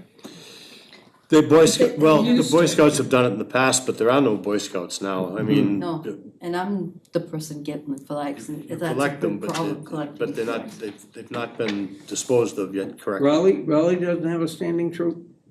No, I was talking about Newbury. Right. Yeah, okay. Raleigh may, has a I don't Raleigh know. does, So- yeah. if I may say, I do stand corrected, so on the Town of Raleigh website, they do have an official Veterans Committee. But I do know from working with the Raleigh Police Department and my experience, Bob Breaker and I were both on the police department together many moons ago. I do know that some of the services that they provide do raise some concerns. He provides ancillary services outside of it that raise those open meeting concerns, and that's why you don't necessarily come before the board with that, so my apologies. Yeah, and actually, I thank you, Joy, for bringing that up. It does say too, as far as Raleigh's concerned, that this would be for Jeff, the veterans needing assistance to obtain benefits are directed to contact Eastern Essex for that particular reason. It is a 7-person board, and they take people from the select board and fire department and the police department to sit on that board as well. I just was gonna add, they have veterans at townofraleigh.org, so that would be, that's an email address that's directly falls under the town umbrella of Rowley. How about, Dana, how about on 10/22, if we asked Bob, yes or no, you're a town committee, Bob, yes? Do you operate your meetings under the open meeting law? Do you do agendas? Do you do postings of agendas? Do you do minutes? Because I sense that a lot of this is modeled after what Bob has in Rowley. The structure of what you're thinking about in Newbury is reflecting like the way Bob has things set up in Rowley somewhat. You would disagree with some of the tasks, like you already mentioned, but that's aside for now, just talking about basic organization. And see what he has to say on 10/22. Yeah, and find out if he's a 501c3 or. He falls, the fire department, the Rowley Fire Department, and he's had problems with that, which is why, he does have an associate committee that's all civilians, but he's run into, law issues and on where does that money go, how does it get funneled out of there? Those are things that I have to. I think at the meeting you had on the 10th, he said that the fire department was willing to give him a sum of money, but before he could actually use it, he realized that there were some legal implications why he couldn't use it, and he never touched it because of that reason. Right. Yeah, see, I'm not sure about if the 501c3 in your case reports to this volunteer committee, associate committee. Are they the decision makers of what happens with that money, or is it the town committee that tells them? You know what I'm trying to say? Well, I think that's where I wish, I'm not gonna be here, the Friends of the Library are having a meeting here, and I'm not gonna be in town, so I can't go. But I wanna talk to the Friends of the Library and the Friends of the COA. I wanna say that I don't feel as though the COA directs the Friends of the COA. It actually probably goes in the other direction, the flow, it seems to me like, I don't know much about it, But simplify it. The Friends of the Newbury Council on Aging direct money to Cindy. And Cindy decides what to do with it, and the Friends might say, this money is for something special, Yeah, for a Christmas band. dinner, or whatever. But if in. and you're talking about restricted or unrestricted funds. Yeah, but what I'm thinking about, what you just said is that if you had a 501c3 that's public supporting the how do you call it? The Veterans Association. Assistant committee, the assistant committee. But if it was a There's- C3, there's- it wouldn't be a town committee. And the assistant committee says it's not a town Right. committee. Private, No, but if you The make it a 501c3 is public, nonprofit, it's it's public. not gonna be. Yeah, it's public. So that's the difference between the Friends of the Council on Aging and the Friends of the Newbury Town And the Library. Friends of Parker River. Yeah, they're all 501c3s, and they can raise money outside of a municipality. When a municipality has monies donated to it, like we accept donations, Right. it's very specific how we can appropriate that money. We can't give it to a committee and say, you know what, we get some money in here, you guys do whatever you want with it. That's against the law. Can't do that. Right. So, And that's some of the problems that Bob has run into. I Right. think the 5-cent savings or the Institution for Savings gave him a couple of $1,000s for a project, and that was where he couldn't spend it. So. but when you're a nonprofit, as long as you follow the rules of the nonprofit, Right. the IRS tax To keep code, the state, keep your state records up to speed and all Yeah. that, that's it. you raise money for, it has to be spent on the specific purpose of your Yep. mission, that's the. I think that's the way to do it, but again, I'm a long ways away from that. I think you're a long ways from a vote of a committee on the 28th. I think there's a lot more Okay. research that has to happen. Let's see what shakes out on the But Dana, 22nd. you wouldn't wanna become a town committee if you became a nonprofit. I'm not Defeat becoming a the non-profit. Yeah, see, I'm not, I abandoned that I know that when we first met, I said, I would like to put a 501, put the Newbury Veterans Committee and have the 501 be part of that. That's not possible. No, it has to be separate. It has to be separate. Yeah. So this committee, the mission of this committee isn't necessarily gonna be to disseminate funds to veterans in need. It's gonna be to do all those other things that we just talked about.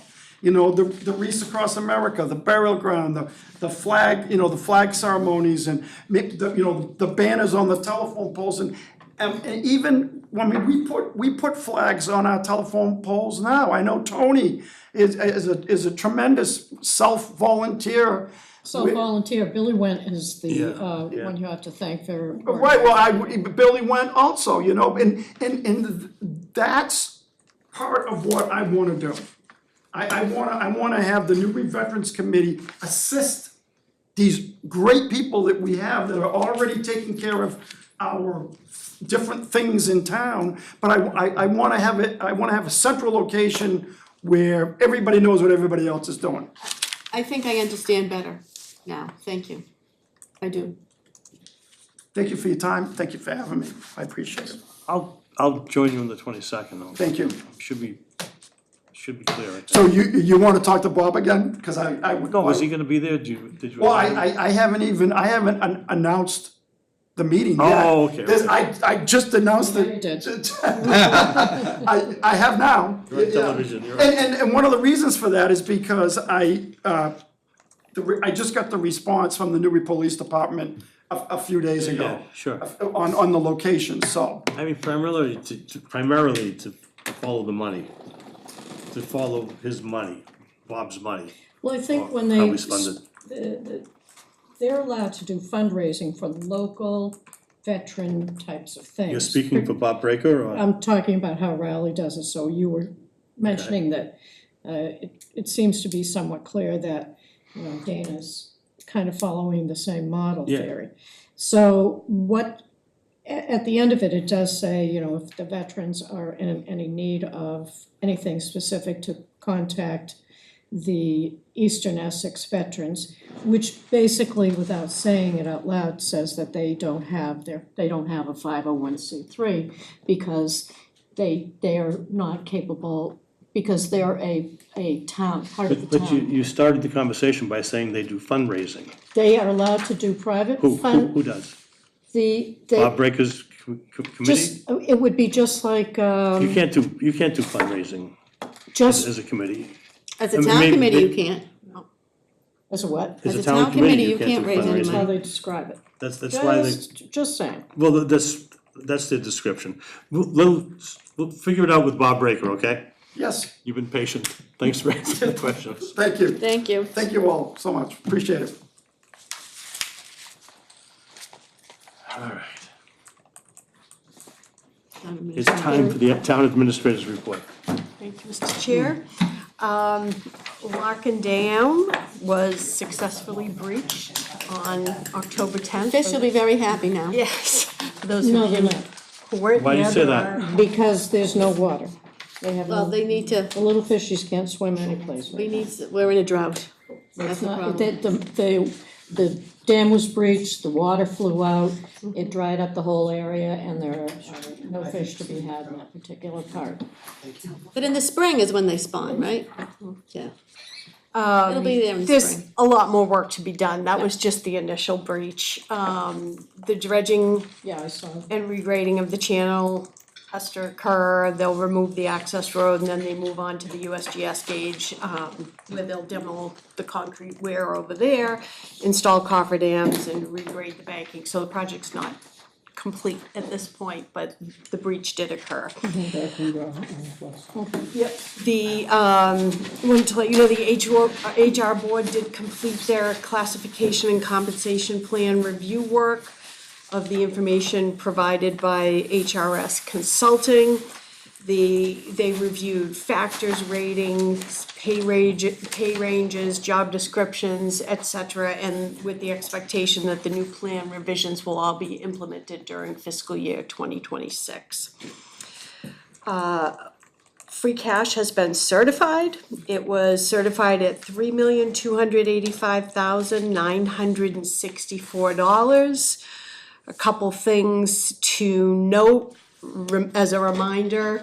Almost $1.2 million of that free cash came directly from the PEG access funds. So that was a big influx. Wondering why it was so high. Yeah, that's the majority of it, but, so that certification occurred, those funds will be available for expenditure now.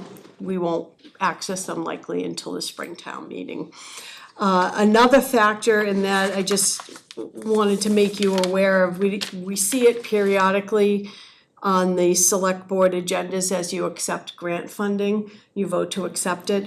But this past year, department managers brought in over 1.6 million in grant funds to the town of Newbury. So kudos to them, with the big majority coming into police and fire departments. DPW was over 800,000. Even finance brought in 98,000. So everybody's very aware of it. They're in tune, and congratulations to all the department managers for their hard work. Please give them our That's awesome. Absolutely. kudos. This isn't an easy year to raise money. No, it's not. It's not. So I also wanted to draw your attention, I don't know if you had seen the Perfect Storm, Cities and Town put it out, it was in the latest edition of the Beacon. If you get that, I think you get that directly. We get it, no, we get it in electronically now. Okay, so it kind of talks about a lot of the financial pressures that the communities are facing. And what they found was rising costs, obviously sluggish state aid, continue to put more and more pressure on our communities and our local budgets. We have prohibitions against sales taxes, we have the constraints of Proposition 2.5. Everything is kind of against us in terms of getting out of this hole. And then they also draw into their report the fact that different municipalities are affected in very different ways. Rural communities versus suburban communities versus gateway communities have different issues. You talked a lot today about education spending, and by contrast, gateway cities get a big infusion of They education get spending. overflowed with money. And then we, on the other side of that coin, struggle to fund get drips and education. drabs. So the report, in the end, it's not long, but it does sum up most of their findings by saying Massachusetts is less generous in state aid than the averages across the United States.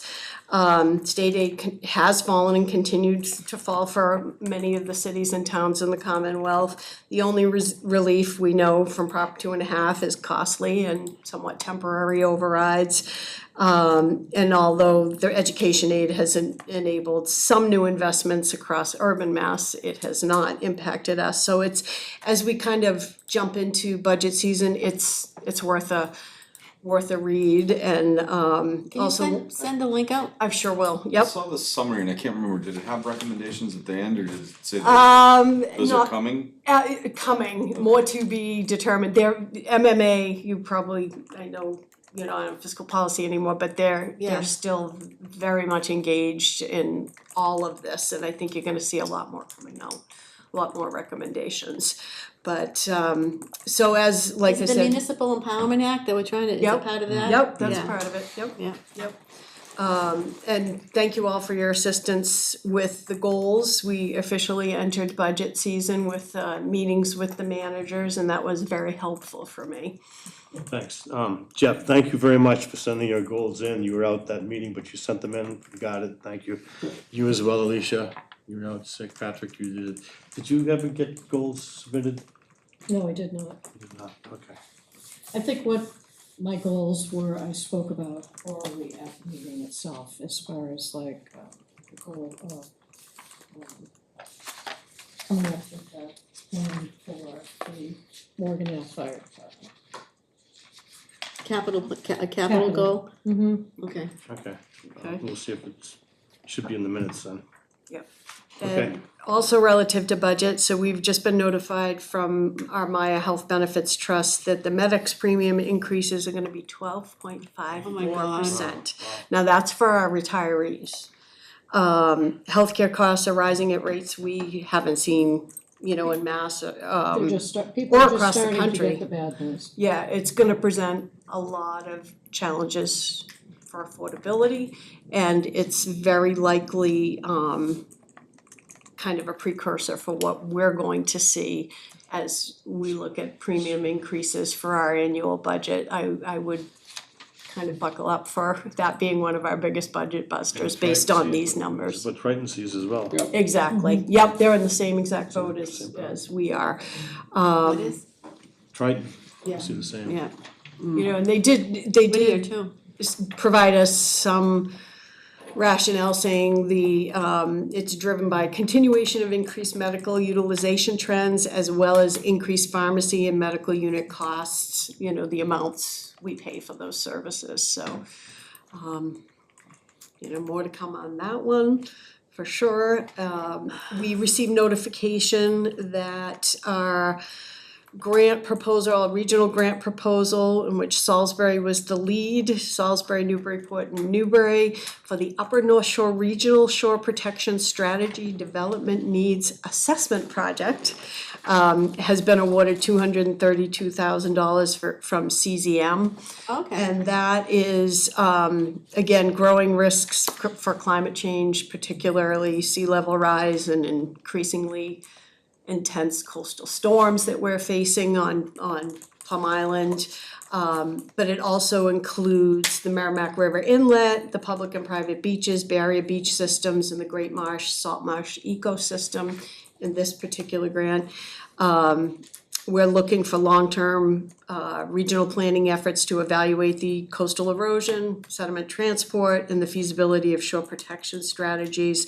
So this grant will kind of assess site-specific protection options, and then it will become the foundation for, what we do in the future.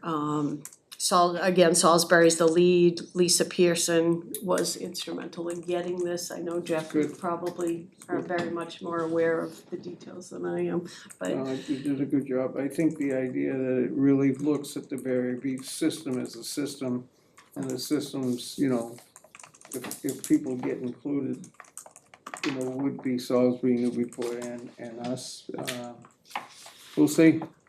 I mean, people, in a nutshell, have got to be able to somehow harden a barrier beach to protect it. I don't know how we'll ever get there. If there's property on there. We were lucky to be able to do it under certain duress. If you go down towards Boston, those are no less barrier beaches, and they're all hot. Yeah, like Winthrop and Lynn and Revere and all They did it at a that. time when you could get it done, it's all, so, but something to really look at in a lot of different ways. They won't speak to this directly with this grant, but it's all implied down underneath all the rhetoric. And the only other thing I wanted to bring to your attention, so with the Whittier team that Chairman DeMayo and I have been serving on, one of the things that has come up is we're going to move forward into the next phase, which will be reevaluating, redrafting the regional agreement as it currently is written. We have to have an attorney that will advise Newbury. And right now, we're in a situation where Mead, Tellerman, and Costa represent Newbury, Merrimack, Groveland, and Haverhill. Not so much of a problem because Merrimack, Groveland, and Newbury will likely have similar interests in how we would view the agreement, Haverhill could have an alternative perspective. So we've been in contact with Anderson Krieger and attorney Mina Makarios is going to give us a proposal, and we're looking at the three communities joining together Okay, and working with that attorney. that makes sense. Yeah. Makes a lot of sense. Is it just those 4 cities and towns are the only ones that are represented by me, Telemann and Costin?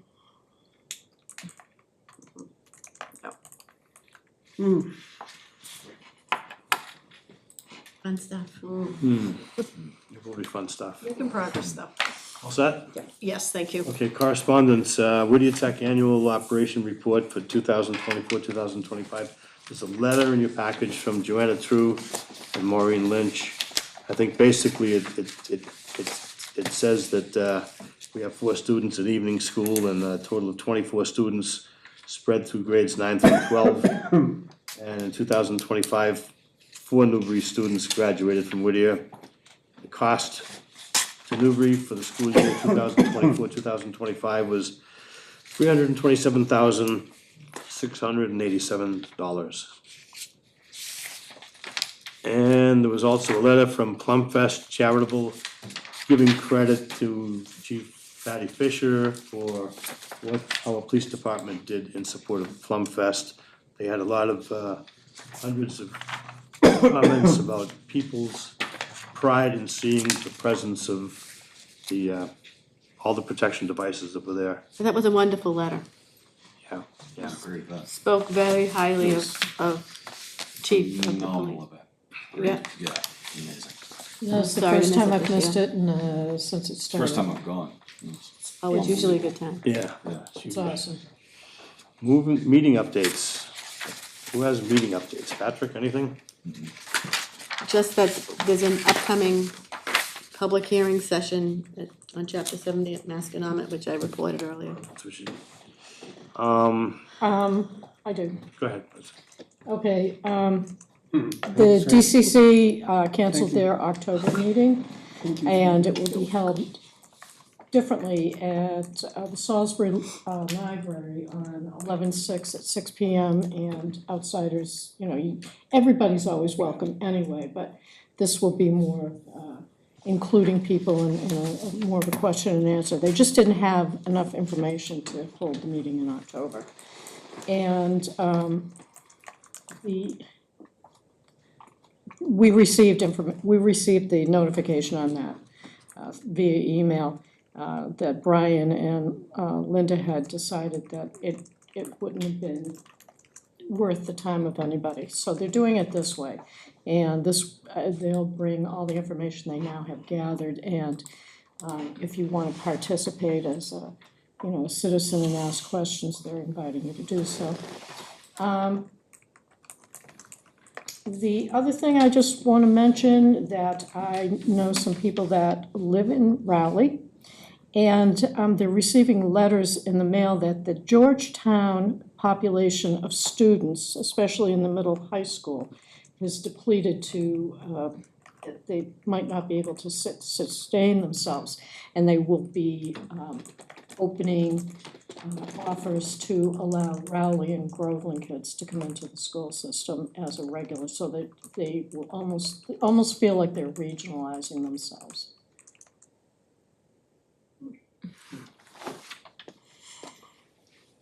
Say that again? Yeah. My daughter and son-in-law live in Raleigh, and they have 2 kids, one in kindergarten, one in preschool. And they received notification that the town will be looking, the town has been approached to allow the Raleigh students from middle and high school, and from Raleigh and Groveland, both which are, as we know, But Georgetown. Yeah. right, and they're both regionals. So I'll discuss that at your next meeting, That's guys. important to bring up at the Yeah, DCC so- meeting. That kind of threw me off too. So no, would they waive the It opt-in? wouldn't even go under choice, I don't think. Or choice, would they waive the choice so the Raleigh would, as a town, would not have to pay Georgetown for those students? Yeah, because of the lack of students, that, it's almost like they're trying to poach students. That would violate the regional Georgetown doesn't agreement. want students without money. I would think Raleigh would be out of, Yeah, that violates the regional agreement, that happened. I would bring that up. it at Just would the giving be you the DCC. facts, Georgetown, ma'am. it would be Georgetown making a decision to waive the fees for choice. So it's not Raleigh that would be making a decision about violating it. Raleigh wouldn't necessarily be violating the agreement if they didn't do anything. If Georgetown just said to Raleigh parents, if you come to Georgetown, although, No, the money Yeah, would the follow the money- kids, yeah. it goes from the state. But Aren't if- they just asking for school choice people to think about them also? Isn't that what the Yeah. letter's saying? I don't know, I haven't Yeah. seen the letter, but, I mean, you know, it would be under school choice that they would. go right, to and then the choice. money would follow them, I would bring that up. Right. But they're just, basically the way the letter, as it was talked to me about, where they were only approaching these other two communities. You know, proximity and other things, yeah, Mhm. yep. No, it makes sense, Leslie, it absolutely makes sense. Under school choice, it makes sense. Anything else, Leslie?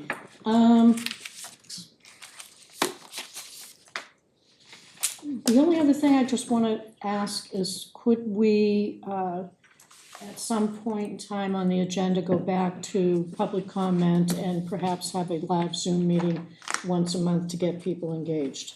I like your idea, but it's not an agenda item. The topic is meeting updates. That's something we can do. I mean, I think meeting updates was to update the board on meetings you've gone to and report what happened at the meetings. That would have been a good citizen concern item to bring up.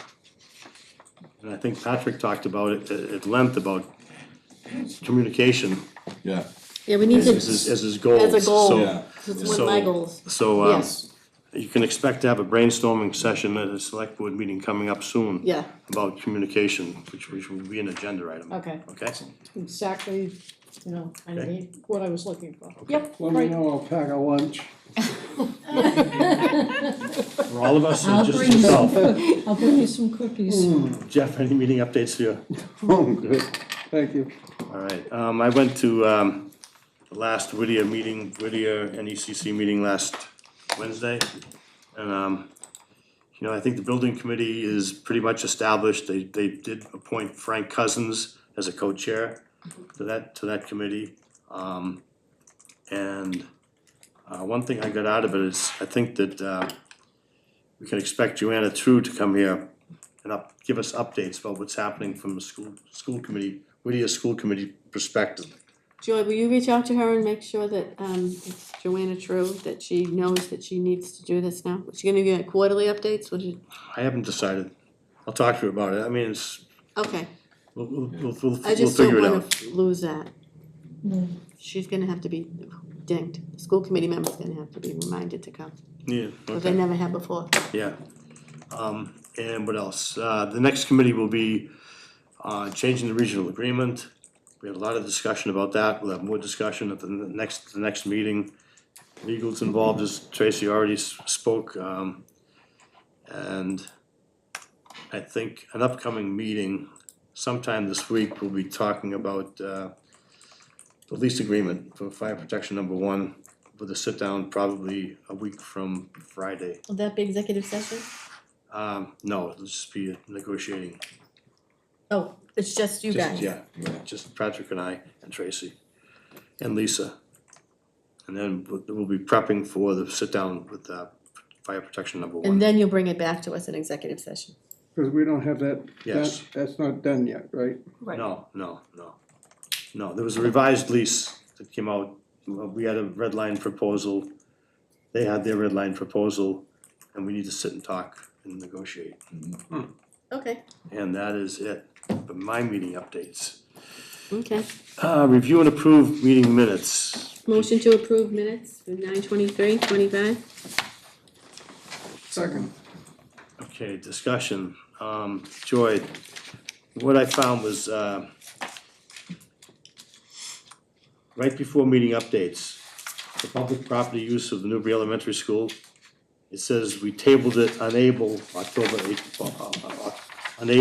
14th, should be until, Roger that. okay? So we'll make that correction, the minutes are fine. Okay. I So, motion to approve the amended minutes. any discussion? All in favor? Aye. I need a, Motion to approve warrants. Second for that. Second. All in favor? Aye. Motion to adjourn. Second. All in favor? Aye.